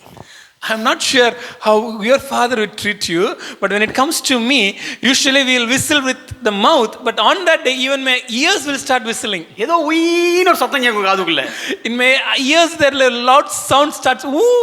The father who knows me from the day I born, if he treats me like that because of my well-being, the father who knows me before the foundations of the world, who knows me from my mother's womb, who knows everything about me, he knew me from eternity to eternity, how much more he will taking care of me. இந்த உலகத்துல நான் பிறந்ததன் நாள் தொடங்கி என்னை அறிந்த என்னுடைய தகப்பனார் நான் நன்றாக என் வாழ்க்கையில இருக்க வேண்டும் என்பதற்காக என்னுடைய வாழ்க்கையை இப்படி நடத்துவார் என்றால், நான் இந்த உலகத்திற்கு தோற்றத்திற்கு முன்பாகவே என்னை அறிந்த என் தேவன், என் தாயின் கருவில் உருவாகுவதற்கு முன்பாகவே என்னை அறிந்த தேவன், நித்தியமாக என் வாழ்க்கையை அறிந்த தேவன், எல்லா காரியங்களும் அவர் கரத்தில் இருக்கும்போது அவர் நான் நல்லா என் வாழ்க்கை இருக்க வேண்டும் என்பதற்காக அவர் என்னை எப்படி நடத்துவார் என்று யோசிச்சு பாருங்க. So when it comes to chastisement, it is not about father. Even the father getting the concept of chastisement from the Lord. இந்த சிட்சிப்பு என்ற காரியத்தை பார்க்கும்போது இந்த சிட்சிப்பு ஒரு தகப்பனின் சிட்சிப்பை குறித்த காரியம் அல்லங்க. இந்த ஒரு தகப்பன் தன்னுடைய மகனை எப்படி சிட்சிக்க வேண்டும் என்பதையே நம்முடைய தேவன் தம்முடைய ஆண்டவருடைய சிட்சிப்புல தான் வெளிக்காட்டி இருக்கிறார். Look at Proverbs chapter 3 verse 11. நீதிமொழிகள் 3ஆம் அதிகாரம் 11ஆம் வசனத்தை வாசிங்க. And 12. 11 12 வசனங்கள். Look at here, it says, my son. என் மகனே. This is a father is telling to his son. ஒரு தகப்பன் தன்னுடைய பிள்ளையை பார்த்து பேசும்போது, my son, என் மகனே. He didn't say that I will chastise you. அவர் சொல்லும்போது நான் உன்னை சிட்சிப்பேன் சொல்லல. No, he is explaining a different thing. ஆனா வித்தியாசமா சொல்றாரு. Look at my son, என் மகனே. Do not despise the Lord's discipline. நீ கர்த்தருடைய சிட்சையை அற்பமாக எண்ணாதே. And the next verse, for the Lord reproves. அடுத்த வசனம் சொல்கிறது கர்த்தர் அவனை சிட்சிக்கிறார். So it is something, the father is explaining the chastisement concept by using the analogy of God. இங்கே பார்க்கும்போது ஒரு தகப்பன் தன்னுடைய மகனுக்கு சிட்சை என்கிற காரியத்தை விளக்கும் போது அந்த சிட்சையை கர்த்தர் எப்படி சிட்சிக்கிறார் என்று சொல்லி அதை விளக்குகிறார். It's not, he doesn't say that how I am chastising you. No. You know why I am chastising you? Where did I learn? Where did I get this concept? This is the concept that given by God. God disciplines his children. God chastising his children for their good sake. That is what me, father, is also doing. ஒரு தகப்பன் தன்னுடைய மகனை சிட்சிக்கும் போது, என் மகனை நான் உன்னை எப்படி சிட்சிக்கிறேன் என்பதை நீ எப்படி புரிந்து கொள்ளலாம் என்றால், என்னிடத்தில் வந்த சிட்சிப்பு அல்லப்பா, நீ தேவனை பார். கர்த்தர் தன் மகனை எப்படி சிட்சிக்கிறாரோ, கர்த்தருடைய சிட்சை எப்படி இருக்கிறதோ அந்த சிட்சையை போலவே ஒரு தகப்பனும் தான் நேசிக்கிற மகனை சிட்சிக்கிறார், அவனுக்கு விளக்குகிறார். So here God is the one who who is introducing the concept of discipline his children. இங்கு கர்த்தர் தாமே தன்னுடைய பிள்ளைகளை சிட்சிக்கிற ஒரு காரியத்தை உலகத்துக்கு விளக்குகிறார். Not only his children, தன்னுடைய பிள்ளைகளை மாத்திரமல்ல, he is the God of universe. அவர் இந்த முழு உலகத்திற்கும் ஆண்டவர். And he just enforced the chastisement over the world. அவர் இந்த உலக முழுமைக்கு மேலாக தன்னுடைய ஆளுகையின் மூலமாக சிட்சிப்பை காட்டுகிறார். Look at Psalm 94:12. சங்கீதம் 94:12 பாருங்க. God is chastising. No, but like if you got the chastisement from God, then it is like a blessing from God. அந்த வசனம் சொல்லும்போது இப்படியாக சொல்கிறது, நீங்கள் கர்த்தரால் சிட்சிக்கப்பட்டீர்கள் என்றால் அது உங்களுக்கான ஒரு ஆசீர்வாதம் என்று. This is a blessing. இது ஒரு ஆசீர்வாதங்க. Which means what? அப்படினா என்ன அர்த்தம்? No, if the teacher is chastising you, correcting you, spanking you, and just spoiling all your PT period, spoiling all your cricket time, which means you are a blessed person because she or he took lot of care over you to raise your bars. ஒருவேளை உங்களுடைய ஆசிரியர் உங்கள் மேல சிட்சித்து உங்களுடைய விளையாட்டு நேரங்கள் எல்லாவற்றையும் எடுத்துக்கொண்டு அதிகமாக கரிசனையோடு அதிகமாக அதீத கவனத்தோடு உங்களை சிட்சித்து உங்களை நேர்வழிப்படுத்த முயற்சிக்கிறார் என்றால் அது நீங்க பாக்கியவானுங்க, அவங்க உங்களை நேர்வழிப்படுத்துறாங்க என்று அர்த்தம். So look at, whenever it comes to people or chastisement of God, they will say this, காலை உடைச்சிருவார் கர்த்தர். Whenever we think about chastisement, கர்த்தருடைய சிட்சிப்பை குறித்து பார்க்கும்போது people may claim that Lord will break your leg. எத்தனை அப்பா அவங்க பிள்ளை காலை உடைச்சிருக்காங்க?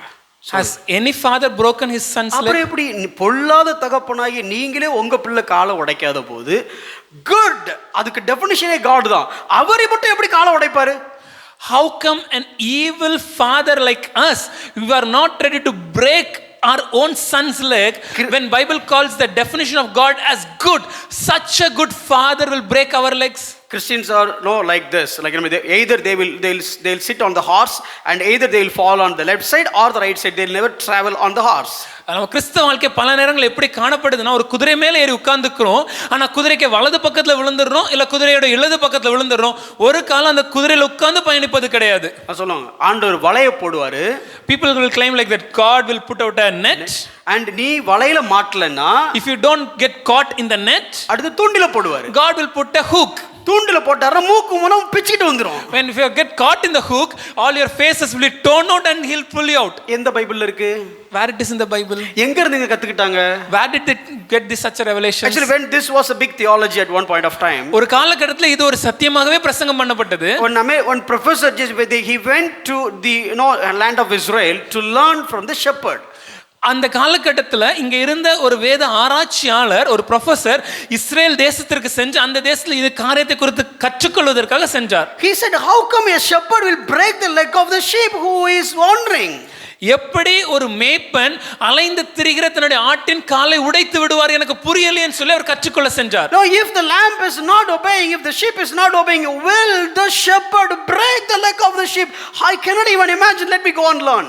ஒருவேளை மந்தையில் இருக்க ஒரு ஆடு தன்னுடைய மேய்ப்பனின் சொல் கேட்காமல் தன் இஷ்டப்பட்டபடி அலைந்து திரிந்தது என்றால் அந்த மேய்ப்பன், அந்த கரிசனையுள்ள மேய்ப்பன் தன்னுடைய சொந்த ஆட்டின் காலை உடைத்து விடுவானோ என்று புரியல சார். நான் கற்றுக்கொள்ளணும் இஸ்ரவேல் தேசத்திற்கு அவர் சென்றார். Later point of time, he came to the conclusion. பின் நாட்கள் அதை அறிந்த பின்பாக அவர் ஒரு முடிவுக்கு வந்தார். Yes. ஆமா, The shepherd will break the leg of the lamb. அந்த மேய்ப்பன் தன்னுடைய ஆட்டின் காலை உடைப்பார். அப்படினா சொன்னா நீங்க நம்புவீங்களா? If I say like that, will you believe it? The shepherd will not break the lamb, but the shepherd will put break for the lamb. அந்த மேய்ப்பன் தன்னுடைய ஆட்டின் காலை உடைக்க மாட்டாரு, அந்த ஆட்டின் காலுக்கு ஒரு வேக தடைய வைப்பாரு. It's not BREAK, it is all about BRAKE. அது காலை உடைக்கிற பிரேக் இல்லைங்க, நம்ம வேக தடைன்னு சொல்லுவோம்ல, பிரேக், ஸ்பீட் பிரேக்கர், அந்த break. So look at this image. நீங்க இந்த படத்தை பாருங்க. See, this is what they basically do with the lambs. இதுதான் அந்த ஆட்டுகளுக்கு அவங்க செய்யற ஒரு காரியம். So next one. See, whenever the lamb is wandering, they'll put a belt like this. ஏதாவது ஒரு ஆடு தன்னுடைய மேய்ப்பனின் சத்தத்தை கேட்காமல் அலைந்து திரியும்போது அந்த கால்ல ஒரு பெல்ட் மாட்டி விட்டுருவாங்க. Even in our village you can see, when they'll put the rope, they'll tie the two legs, using the rope so that he cannot run and roam all, whatever, it cannot be wandering. இத நம்முடைய ஊர் பகுதியில் கூட பார்க்கலாம். ஏதாவது ஒரு ஆடு மாடுகள் தன்னுடைய இஷ்டத்துக்கு சொல்லும்போது அந்த இரண்டு கால்கள்ல ஒரு கயிறை கட்டி விட்டுருவாங்க. அது தன் இஷ்டப்பட்ட இடத்திற்கு செல்லாதபடிக்கு அது ஒரு தடையாக காணப்படும். And wherever he goes, even whether it is a good tree or maybe it is a good plants or it is like whatever the plants, if it started biting, they'll put they'll tie around the mouth. ஒரு சில ஆடுகள் அது கிடைக்கிறது எல்லாவற்றையும் சாப்பிடும். நல்ல ஒரு தீவனத்தையும் சாப்பிடும். ஏதாவது ரோட்ல கிடக்கிற அந்த தீவனத்தை அது சாப்பிட ஆரம்பிச்சுனா, புல்லையும் சாப்பிட ஆரம்பிச்சுனா அதோட வாய்ப்பகுதியில் இப்படி ஒரு கெட்டிடுவாங்க. Sometimes some goats it always jump into the hedge and just getting into somewhere and get locked. சில நேரங்களில் சில ஆடுகள் அந்த வேலையை எப்பொழுதும் தாண்டி அடுத்து போவதற்கு செஞ்சு அங்க ஒரு ஆபத்துல மாட்டி விடுகிறது. So they'll put like this, the triangle.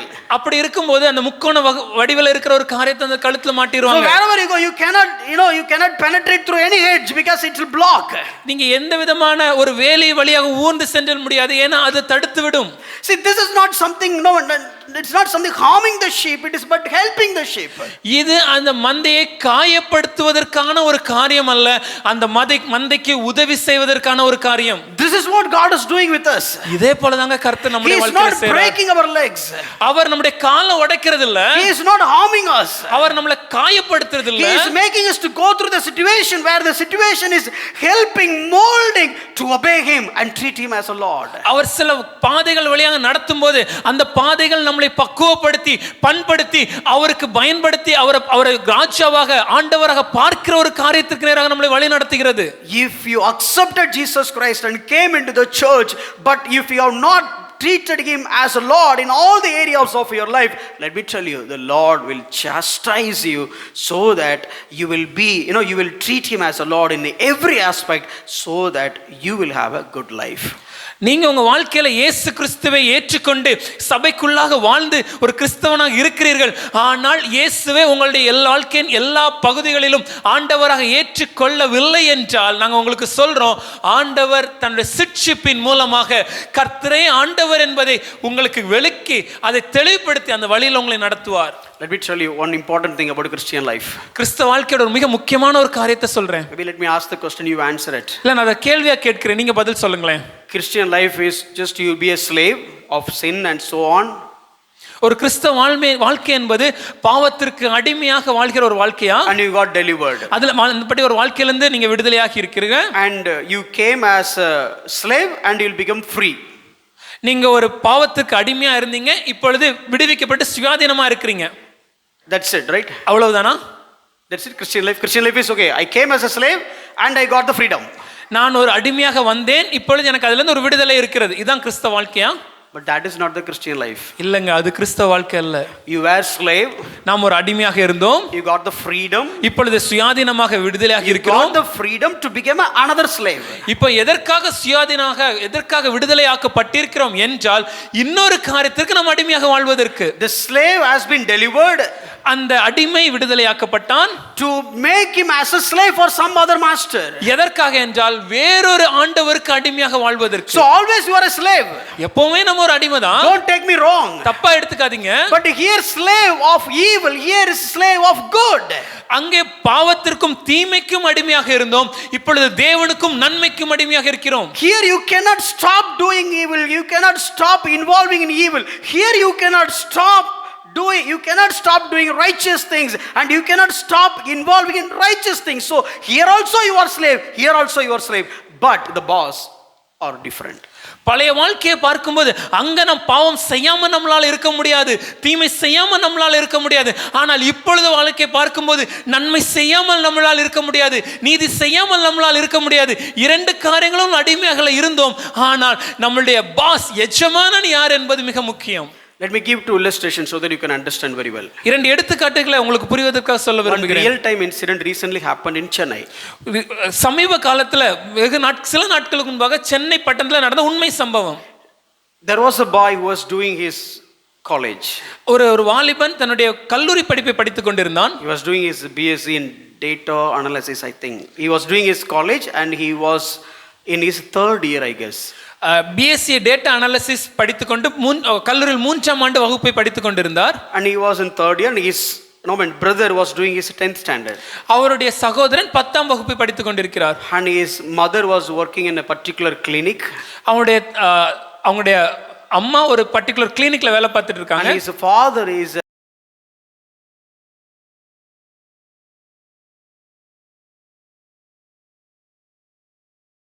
and this father working so hard and send money to keep these two boys to do their studies.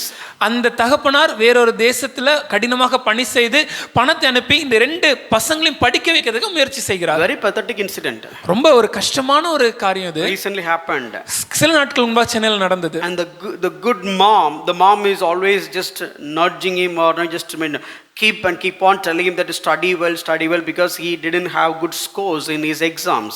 அந்த தாயாரும் ரொம்ப நல்ல தாயார், அவங்க கஷ்டங்கள் எல்லாம் புரிந்து கொண்டு தன்னுடைய மகனை பார்த்து கல்லூரியில் இருக்க பையனை நல்லா படி உன்னுடைய மார்க் ரொம்ப கம்மியா இருக்கு என்று தொடர்ந்து அவனை படிப்பதற்காக சொல்லிக்கொண்டே இருந்தாங்க. And he got angry with their mom and he left his home. அது சொல்லிட்டே இருந்தனால அந்த பையனுக்கு ரொம்ப கோவம் வந்தனால வீட்டை விட்டு வெளியே போயிட்டான். Somehow his friends called him back to his home and convinced and solved all the problems. அவனுடைய நண்பர்கள் அவனை மறுபடியும் பார்த்து பேசி பிரச்சனை எல்லாம் தீர்த்து வைத்து மறுபடியும் அவனை கன்வின்ஸ் பண்ணி வீட்டுக்கு வர வச்சிட்டாங்க. And he started studying now and again exam came and he failed in most of the subjects. மறுபடியும் தொடர்ந்து படிக்க ஆரம்பித்தான். அடுத்த தேர்வுல பல பாடங்கள் அவன் தோல்வி அடைந்து விட்டான். Now this news came to his mom. இந்த செய்தி அவங்களுடைய அம்மாவுக்கு வந்துச்சு. And you know the situation, long story short, and on that particular day he decided to resolve this problem. உங்களுக்கு அந்த கதை உங்களுக்கு புரியும்னு நினைக்கிறேன். பெரிய கதை ரொம்ப சுருக்கமாக சொல்லணும்னா, அவங்க அம்மா தொடர்ந்து வீட்டில் இருக்கும்போது ஒரு நாள் அந்த வாலிபன் இந்த பிரச்சனையோட முடிச்சிடணும்னு முடிவு பண்ணான். I'm not sure whether he revealed the result or not yet revealed the result, but somehow he resolved the problem. அவனுடைய தேர்வின் முடிவுகளை அவன் அம்மாட்ட சொன்னானா இல்லையான்னு எனக்கு தெரியாது, ஆனால் அந்த பிரச்சனையை முடிக்கிறதுக்கு முடிவு செய்தான். So he planned to kill his mom to escape from all the the instructions and the conditions. தன்னுடைய தாயார் தனக்கு தொடர்ந்து சொல்லிக்கொண்டு படிக்கணும்னு சொல்ற இந்த காரியங்கள்ல இருந்து தப்புவதற்காக தன்னுடைய தாயை கொலை செய்வதற்காக முடிவு செய்தான். I don't know how much I can reveal it, but it came in the media. எந்த அளவுக்கு என்னால முழுமையா சொல்ல முடியும் எங்களுக்கு தெரியல, ஆனா அது நீங்க நியூஸ்ல வந்துச்சு. He brought the knife, he brought the paper, the polythene and everything, and on that particular day night when his mom was sleeping, ஒரு பாலித்தீன் பையை எடுத்துட்டு வந்து ஒரு கத்தியும் வாங்கிட்டு வீட்டுக்கு வந்து அந்த நடந்த அன்று ராத்திரியில தூங்கி கொண்டிருந்த போது தன்னுடைய தாயின்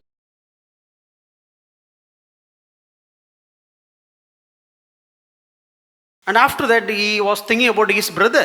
அதுக்கு பின்பாக தன்னுடைய சகோதரனை குறித்து அவன் யோசிச்சு பார்த்தான். He was thinking, and அவன் யோசிச்சான், If my mom died, எங்க அம்மா இறந்துட்டாங்க, my brother will become orphan. என் சகோதரன் அனாதையாகி விடுவானே, So let him kill also. அதனால அவனையும் நான் கொன்னுடுறேன். And he killed the brother as well. அவனை இப்ப கொண்டு விட்டான். And now he doesn't know what to do. இப்ப அவனுக்கு என்ன செய்யன்னு தெரியல. And he was just wandering all over the beach and watching the movie and so on. அப்படி தொடர்ந்து பீச்சுக்கு சென்று படம் பார்த்துட்டு அப்படியே நாட்களை 2 நாள் செலவழித்தான். And somehow he has to reveal this matter out. ஆனா இந்த செய்தி எப்படியாவது வெளியே சொல்லணுமே. And he informed his mother's relative. அவன் தன்னுடைய தாயாரின் உறவினர்களை செய்தி அனுப்பிச்சிட்டான். Make her to go his home, and she went to the home and saw the scene, and she screamed, and later point of time police arrested that person. அந்த உறவினர் அந்த அவங்களுடைய சகோதரி வீட்டுக்கு வந்து வீட்டில் இருந்த காரியங்கள்லாம் பார்த்து கதறி அழுது பின்னாட்கள் போலீஸ்க்கு தெரிஞ்சு போலீஸ் அந்த வாலிபனை கைது செய்தாங்க. Let's not deal the incident based on whose mistake or how it has happened. இது யார் செய்த தப்பு, எதனால நடந்துச்சு, இப்படி நம்ம அதை பார்க்க போறது இல்ல. But when I read whatever that person said, like his statement, I just read his statement, and that pricked my heart. ஆனா அந்த கைது செய்யப்பட்ட அந்த வாலிபன் சொன்ன அந்த வாக்கு மூலம் அது என்னோட இருதயத்துல ஒரு உறுத்தலை ஏற்படுத்தியது. A good father, நல்ல ஒரு தகப்பன், good mother, நல்ல அம்மா, good family, நல்ல குடும்பம். What made this guy to do all these things? ஆனா இந்த மனிதன் இவ்வளவு கொடூரமான செயலை செய்வதற்கு எது அவனை உந்தி தள்ளியது? He was not a bad person originally. அவன் பிறக்கும்போதே ரொம்ப கெட்டவன்லாம் இல்ல. He was loving his mother. அவன் அம்மா மேல் அன்பு வைத்திருந்தான். And he is loving his brother. தன்னுடைய சகோதரன் மேல் அன்பு வைத்திருந்தான். But somehow something has made him to do all that. ஆனா ஏதோ ஒரு காரியம் இப்படிப்பட்ட கொடூரமான விஷயத்தை செய்ய அவனை உந்தி தள்ளியது. In fact, he made this statement. அவன் இப்படி சொல்லி இருக்கிறான். After I did that, I was crying throughout the night. அந்த காரியத்தை செய்து முடித்த பின்பாக முழு ராத்திரியும் நான் அழுது கொண்டே இருந்தேன். I cried because I don't know what to do. நான் அழுதுட்டே இருந்தேன் சார், எனக்கு என்ன செய்யணும் தெரியல. The entire world, the entire country looked at him as a core criminal. இந்த முழு உலகம் அந்த வாலிபனை பார்க்கும்போது ஒரு கொடூரமான கொலைகாரன் என்று பார்க்கிறது. But look through the Christian perspective. ஆனா ஒரு கிறிஸ்தவ கண்ணாடி வழியா பாருங்களேன். Basically he loved his mom, he loved his brother. அவன் தன்னுடைய தாயார் மேலும் சகோதரன் மேலும் அன்பா இருந்தவன். And after he did that, he cried and cried throughout the whole night. He was crying. இந்த காரியத்தை செய்து முடித்த பின்பாக முழு இரவும் அவன் அழுது கொண்டே இருந்தான். And not only that, அது மாத்திரம் இல்ல, it is not somebody revealed this mistake. தான் செய்த தவறை வேற யாரெல்லாம் கண்டுபிடிக்கல. He couldn't control his emotions. அவனால தன்னுடைய உணர்ச்சிகளை கட்டுப்படுத்த முடியல. He himself revealed what he has done. அவன் என்ன தவறு செய்தான் என்பதை தானே அவன் வெளிக்காட்டி உலகத்துக்கு காட்டினான். Who is doing all that? இதெல்லாம் யாருங்க செஞ்சா? This is the problem of sin. இது பாவத்தினுடைய விளைவு. This is the core problem of mankind. மனித குலத்தின் அடிப்படை பிரச்சனையே இதுதான். This is not something this guy has done by himself. இது அந்த வாலிபன் தானாகவே செய்த காரியம் இல்ல. This is something which is in him, stirring his heart and do all that. ஆனா அவனுடைய இருதயத்தில் இருக்கிற பாவம் இப்படிப்பட்ட காரியங்களை அவனை செய்ய வைக்கிறது. That is what sin, that is what devil. அதுதாங்க பாவம், அதுதான் பிசாசு. He got captivated by sin. He got captivated by this enemy devil, and he used him to kill those two innocent people, and finally he killed him emotionally. அந்த பிசாசின் ஆக்கினைக்குள்ளாக இருந்து அந்த பாவத்தின் ஆக்கினைக்குள்ளாக அவன் இருப்பதினால் அந்த பிசாசானவனுடைய செயல்பாட்டின் கீழ் அவன் இருக்கும்போது அவனை ஒரு கருவியாக பயன்படுத்தி 2 அப்பாவிகளை கொலை செய்தது மாத்திரமில்லாமல் இந்த வாலிபனையும் தன்னுடைய உணர்வுகள்ல அவன் கொலை உண்டவனாக காணப்பட செய்தான். See, the enemies used him to do all that and left him. That's it. அந்த வாலிபன் அந்த பிசாசு இந்த வாலிபனை ஒரு கருவியாக பயன்படுத்தி இந்த எல்லா காரியங்களும் செய்ய வைத்தான். But finally now the entire family is spoiled, and they will, okay fine, my job is done. ஆனா இப்போ நீங்க பாத்தீங்கன்னா அந்த முழு குடும்பத்தையும் அழித்து விட்டு பிசாசானவன் என் வேலை முடிஞ்சிச்சு சார்ன்றான். Exactly, this is what slavery of sin. இதுதான் பாவத்துக்கு அடிமையா இருக்கிற ஒரு காரியம். And in another side of Tamil Nadu, a man has some problem with his wife, and both have got separated, and he went and visited her wife to her parents' house. அதே நேரத்தில் இதே போல தமிழ்நாட்டில் வேறொரு பகுதியில் ஒரு கணவன் மனைவிக்குள்ள ஒரு பிரச்சனை காணப்பட்டது. அந்த கணவன் மனைவி பிரிந்திருந்த போது அந்த கணவன் தன்னுடைய மனைவியை பார்ப்பதற்காக அவங்களுடைய தாயார் வீட்டுக்கு சென்றாங்க. And there was a big argument. அங்க ஒரு பெரிய ஒரு வாக்குவாதம் உண்டானது. And the 8 months old baby was sleeping on the cradle. அந்த 8 வயதான கை குழந்தை 8 மாதமான குழந்தை அந்த தொட்டிலில் தூங்கிக் கொண்டிருந்தது. And because of the argument and the tension, அந்த நடந்த அந்த வாக்குவாதங்கள் உண்டான அந்த டென்ஷனால, கோபத்தினால, he took the baby and smashed on the ground. அந்த கோபத்துல அந்த 8 மாத கை குழந்தை எடுத்து அவன் தரையில் அப்படி எரிந்து அதை எரிந்து விட்டான். Do you really think that a father can do such a terrible thing? யோசிச்சு பாருங்க, ஒரு தகப்பன் இவ்வளவு கொடூரமான ஒரு விஷயத்தை செய்ய His முடியுமா? own child. தன் சொந்த குழந்தை. He came to see them, he came to meet all them. அவர் அவங்க குழந்தையும் தன்னுடைய மனைவி எல்லாரையும் பார்ப்பதுக்காக வந்தார். How come a man do a wretched act like that? இப்படிப்பட்ட ஒரு நிர்பந்தமான காரியத்தை ஒரு மனிதன் எப்படி செய்தான்? The world will look at him how bad person he is. உலகம் பார்க்கும்போது அந்த மனிதனை எவ்வளவு மோசமானவன் But the பார்க்கும். problem is not the person, but the problem is what is there in that person. பிரச்சனை அந்த மனிதன் இல்லங்க, அந்த மனிதனுக்குள்ள என்ன இருக்குங்கிறது. Sin, பாவம், the power of the death and devil. அந்த பாவத்தின் மரணத்தினுடைய அந்த வல்லமையும் அந்த பிசாசனுடைய வல்லமையும். It is not he is doing, something is making him to do such a terrible act. But let me tell you, later point of time he would have been broken and oppressed by what he himself done. அது அவன் செய்யவில்லை, அவனுக்குள்ள இருந்த பாவம், அந்த பிசாசு அவன் அவ்வளவு கொடூரமான ஒரு காரியத்தை அவனை செய்ய வைத்தது. ஆனா செய்து முடித்த பின்பாக அவன் எவ்வளவு உடைந்து மனம் கசந்து அழுதுருப்பான்னு யோசிச்சு பாருங்க. This is one kind of slavery. இது ஒரு விதமான ஒரு அடிமைத்தனம். Now let me give an example of another kind of slavery. இப்போ இன்னொரு விதமான அடிமைத்தனத்துக்கு ஒரு எடுத்துக்காட்டு சொல்றேன். There was a missionary parents. ஒரு மிஷனரி ஒரு பெற்றோர் இருந்தார்கள். And there was a boy. அங்க ஒரு இளம் பையன் இருந்தான். And the missionary parents and keep on telling him about the stories of the missionary doctors. அந்த பையனுக்கு இந்த மிஷனரி பெற்றோர் மிஷனரி டாக்டர்ஸ் குறித்து அவனுக்கு சொல்லி கொடுத்துட்டு இருந்தாங்க. And he was kneeling down and reading the biography of missionaries. அவன் முழங்கால் நின்று மிஷனரிகளுடைய சுயசரிதை அவன் படித்துக் கொண்டிருந்தான். And he decided that he has to become a missionary doctor. அவன் முடிவு செய்தான், நானும் ஒரு மிஷனரி மருத்துவராக மாற வேண்டும் என்று. And he became a missionary doctor. அவன் ஒரு மிஷனரி மருத்துவராக மாறினான். And that time there was the slavery sales in African countries. அந்த காலகட்டத்தில் ஆப்பிரிக்கா கண்டத்தில் இந்த அடிமைகளை விற்கும் ஒரு காரியம் நடந்து கொண்டிருந்தது. There was a slavery market. அங்க அடிமைகளை விற்பதற்கு ஒரு சந்தை இருந்தது. You can give money and buy any slaves. நீங்க காசு கொடுத்து எந்த அடிமையை வேணாலும் வாங்கிக்கலாம். And it is something like they are like not like cannibals but little lower than that, such a terrible people. அவங்க ரொம்ப கொடூரமான ஜனங்கள், மனிதர்களை சாப்பிடும் இனம் அல்ல, ஆனா அது கிட்டத்தட்ட அப்படிப்பட்ட ஒரு கொடூரமான ஒரு மூர்க்க குணம் கொண்ட ஒரு ஜனங்க. No logical thinking, nothing, whatever they want they will do. எதை குறித்து யோசிக்க மாட்டாங்க, சுயமா சிந்திக்க மாட்டாங்க, அவங்க தோன்றதை செய்வாங்க. Not a hygienic life, it's a very pathetic terrible lifestyle. ஒரு நல்ல ஒரு சுற்றுச்சூழல் சுகாதாரமான ஒரு வாழ்க்கையில ரொம்ப மோசமான ஒரு வாழ்க்கை நிலை. And this man, இப்போ இந்த he became a doctor. ஒரு மருத்துவராகி விட்டான். And he said, அவர் என்ன சொன்னார்னா, I am going to that place.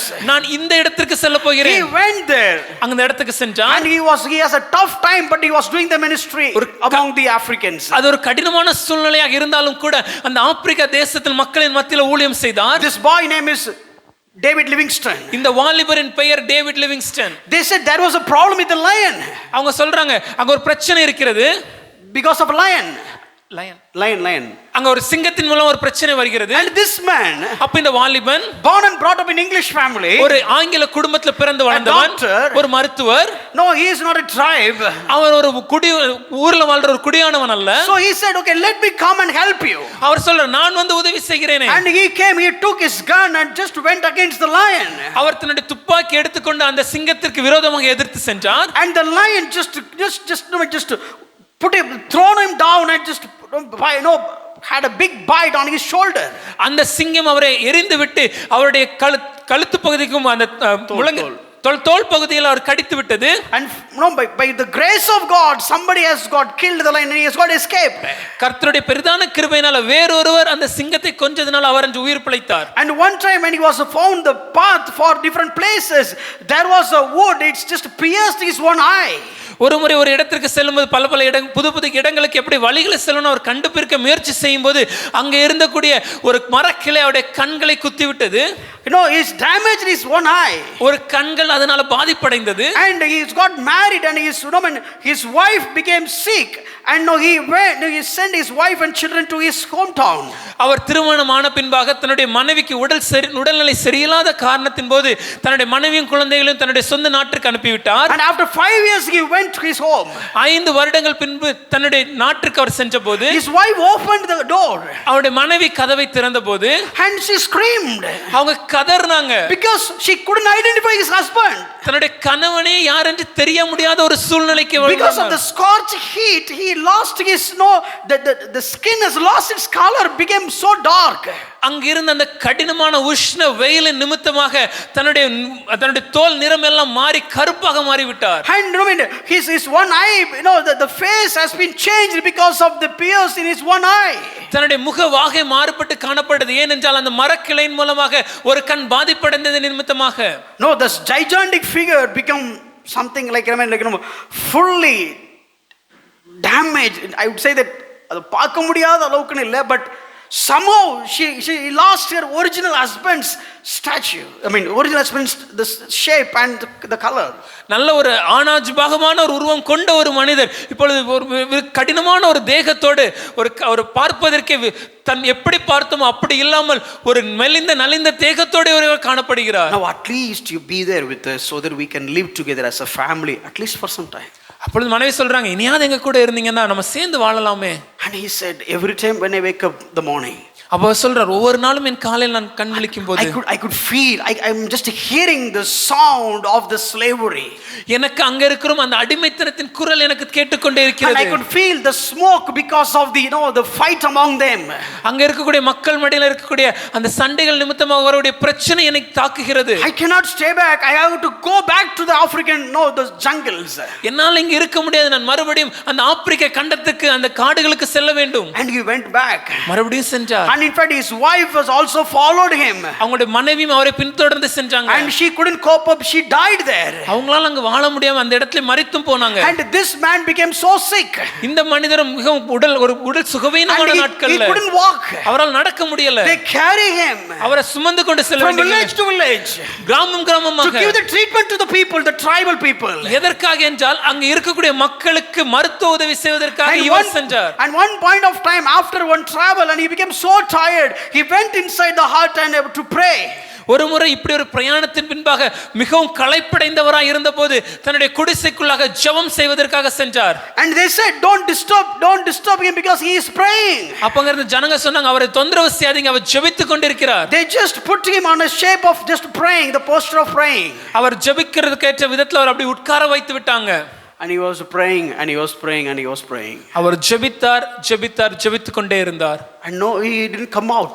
ரொம்ப நேரம் ஆகி வெளியே வரல. There were people waiting outside to take treatment from him. அவர்ட்ட மருத்துவ உதவி பெறுவதற்கு வெளியே பலர் காத்து கொண்டிருந்தாங்க. And somehow they tried to just disturb that personal time with God.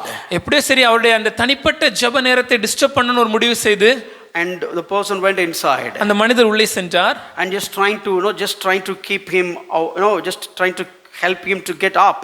அப்படியே அந்த முழங்கால்ல இருந்து அவனை எழும்புவதற்கு அவருக்கு உதவி செய்ய முயற்சி செய்தபோது and he realized he died. அவர் புரிந்து கொண்டார், அவர் மரித்து விட்டார். Died on his knees. அவர் முழங்கால் நின்று மரித்து விட்டார். Look at a rich family, a very good educated family from the sophisticated country, but here he died on his hut on the posture of kneeling down and praying with all his pain. He died there. ஒரு நல்ல ஒரு உடல் நல்ல ஒரு குடும்பத்தில் பிறந்து ரொம்ப சொகுசான வாழ்க்கையை வாழ்ந்து ஒரு மேல் நாட்டில் படித்து பட்டம் பெற்ற ஒரு மனிதர் இப்பொழுது இப்படிப்பட்ட ஒரு கடினமான இடத்திற்கு வந்து காரியங்களை செய்து அங்கே ஜெபித்து கொண்டிருந்த போது அந்த முழங்கால் நின்று அவர் மரித்து விட்டார். Livingston, what happened to you? David Livingstone, உங்களுக்கு என்ன ஆகிவிட்டது? Why you didn't choose the luxury lifestyle? ஏன் அந்த சொகுசான வாழ்க்கையை நீங்க தேர்ந்தெடுக்கல? Why you didn't live a life in a comfortable in your country in a comfortable way? ஏன் அந்த மேலை நாட்டுல மிக லகுவான சௌகரியமான வாழ்க்கையை நீங்க விட்டு விட்டீங்க? Why did you leave all that and came here and struggling all just face all these struggles? ஏன் அப்படிப்பட்ட ஒரு நல்ல வாழ்க்கையை விட்டு இந்த இடத்திற்கு வந்து இந்த கடினத்தின் மத்தியில கஷ்டத்தின் மத்தியில ஏன் கடினமான பாதையில் நீங்க பயணிக்கிறீங்க? He would have said this. அவர் சொல்லியிருப்பார், I became a slave for righteousness. நான் நீதிக்கு அடிமையாக இருக்கிறேன். I have given two examples. நான் ரெண்டு உதாரணங்கள் உங்களுக்கு காமிச்சேன். Here two pathetic examples about that father and about the son. ஒரு தகப்பனை குறித்தும் ஒரு இளம் வாலிபனை குறித்தும் ஒரு அவங்களுடைய மோசமான ஒரு காரியத்தை நான் விளக்கினேன். They were also in slavery. அவங்களும் ஒரு அடிமைத்தனத்துல இருந்தாங்க. Slavery of sin and death and devil. பாவத்திற்கும் மரணத்திற்கும் பிசாசானவனுக்கும் அடிமையாக. And here there is another man. இங்க இன்னொரு வாலிபன். David Livingston. David Livingstone Slavery for righteousness and peace and joy. நீதிக்கும் சமாதானத்திற்கும் சந்தோஷத்திற்கும் அடிமையாக. You know what happened for David Livingston? David லிவிங்ஸ்டனுக்கு என்ன நடந்தது தெரியுமா? The English people wanted his body to bury and honor him, so that they wanted to bury him in his homeland. England தேசத்தில் இருந்த ஜனங்கள் David லிவிங்ஸ்டனுக்கு மதிப்பும் கனத்தையும் செய்வதற்காக அவரை நாங்க எங்க இங்கிலாந்து தேசத்தில் அடக்கம் செய்ய வேண்டும் என்று முடிவெடுத்து அந்த உடலை எடுப்பதற்காக முடிவு செய்தார்கள். But the African people, they said no, we will not give him, because he poured out his life, so his body belongs to us. ஆனா அதே நேரம் ஆப்பிரிக்க தேசத்தில் அந்த மக்கள் சொன்ன காரியம் இல்ல அவருடைய உடலை நாங்க உங்களிடத்துல கொடுக்க மாட்டோம். ஏனென்றால் அவர் எங்களுக்காக இந்த உலகத்துல வந்து இந்த நாடுகள்ல அவர் தம்முடைய வாழ்க்கை எங்களுக்காக ஊற்றி விட்டார். செத்ததுக்கு அப்புறமும் மதிக்கப்பட்டார். Even after his death he was respected. You know finally how they compromised? கடைசியா எப்படி முடிவுக்கு வந்தாங்க தெரியுமா? They said, அவங்க சொன்னாங்க, maybe you can take the body, நீங்க அவங்களுடைய உடம்பு எடுத்துக்கோங்க, but give his heart. அவருடைய இருதயத்தை மட்டும் கொடுத்துருங்க. We want to bury that heart in our land. அந்த இருதயம் எங்களுடைய தேசத்துல தான் புதைக்கப்பட வேண்டும். Because the heart was just it was pumped just for us, for our sake. அந்த இருதயம் எங்களுக்காக மாத்திரம் துடித்த ஒரு இருதயம். So give us the heart and you take the body. அந்த இருதயத்தை எங்களுக்கு கொடுத்து விட்டு உடம்பை எடுத்துக்கோங்க. They took the heart and given the body, and the body, just carrying the body itself, a dangerous thing, because there are a lot of cannibals all around, but they protected somehow the body, and the body reached the homeland. இறுதியாக அந்த இருதயத்தை மாத்திரம் எடுத்து அதை ஆப்பிரிக்க தேசத்துல வைத்துவிட்டு அந்த உடம்பை அவர்கள் ஆங்கில தேசத்திற்கு இங்கிலாந்து தேசத்திற்கு எடுத்து செல்ல முயற்சி செய்தாங்க. அதுவும் ஒரு கடினமான ஒரு பிரயாணம். ஏனென்றால் அந்த இடத்துல அதிகமாக மனிதர்களை தின்னும் மனிதர் பிணங்களை தின்னும் மனுஷங்க வாழ்ற ஒரு பகுதியா இருந்ததுனால அதிக பாதுகாப்போட அது பத்திரமாக இங்கிலாந்து தேசத்திற்கு எடுத்து சென்றார். 1 Corinthians chapter 7:22.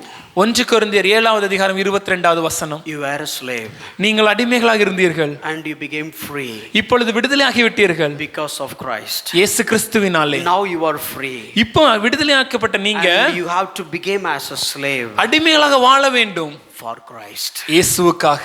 Jesus delivered you from slavery, இயேசு உங்களை அடிமைத்தனத்திலிருந்து விடுதலையாக்கினார், to become a slave of Jesus Christ. இயேசுவுக்கு அடிமையாக வாழ்வதற்காக. That is what Christian life. அதுதான் கிறிஸ்தவ வாழ்க்கை. That is what Christian life. அதுதான் கிறிஸ்தவ Look at வாழ்க்கை. this look at the next verse, next slide. Next slide. For 1 Corinthians 7:22. For he who was called in the Lord as a bond servant. You know, this guy was a slave. This slave has been called அழைக்கப்பட்ட அடிமையானவன்.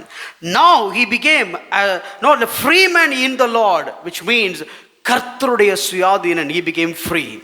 But not only he became free, the next part is now this slave, this free man has been called. இந்த சுயாதீனன் திருப்பி அழைக்கப்படுறான். எதுக்கு அப்படின்னா to become a slave of Christ. When we read this verse 1 Corinthians 7:22, கர்த்தருக்குள் அழைக்கப்பட்ட அடிமையானவன், அந்த வார்த்தை சொல்லும்போது அவன் அடிமையா இருந்தான், ஆனா அவனை அழைத்திருக்கிறார். God has called, and இப்போ கர்த்தருடைய சுயாதீனனா இருக்கிறான், அவன் விடுதலையாக மனிதனா இருக்கிறான். இப்போ விடுதலையா இருக்கிற அந்த அழைக்கப்பட்ட சுயாதீனன் எப்படி இருக்கிறானா கர்த்தருக்கு அடிமையா இருக்கிறான். Let me put in this way before I close. நான் முடிக்கும் முன்பாக அதை இப்படி சொல்லி முடிக்க ஆசைப்படுறேன். We have two calls. We have two callings. நம்முடைய வாழ்க்கையில இரண்டு விதமான அழைப்பு இருக்கிறது. Don't take it in a doctrinal way, but in order to so that you can get a clear picture out of it. இது ஒரு டாக்டர்னா எடுத்துக்காது, உங்களுக்கு புரிவதற்காக சொல்கிற விஷயம். You were a slave to sin.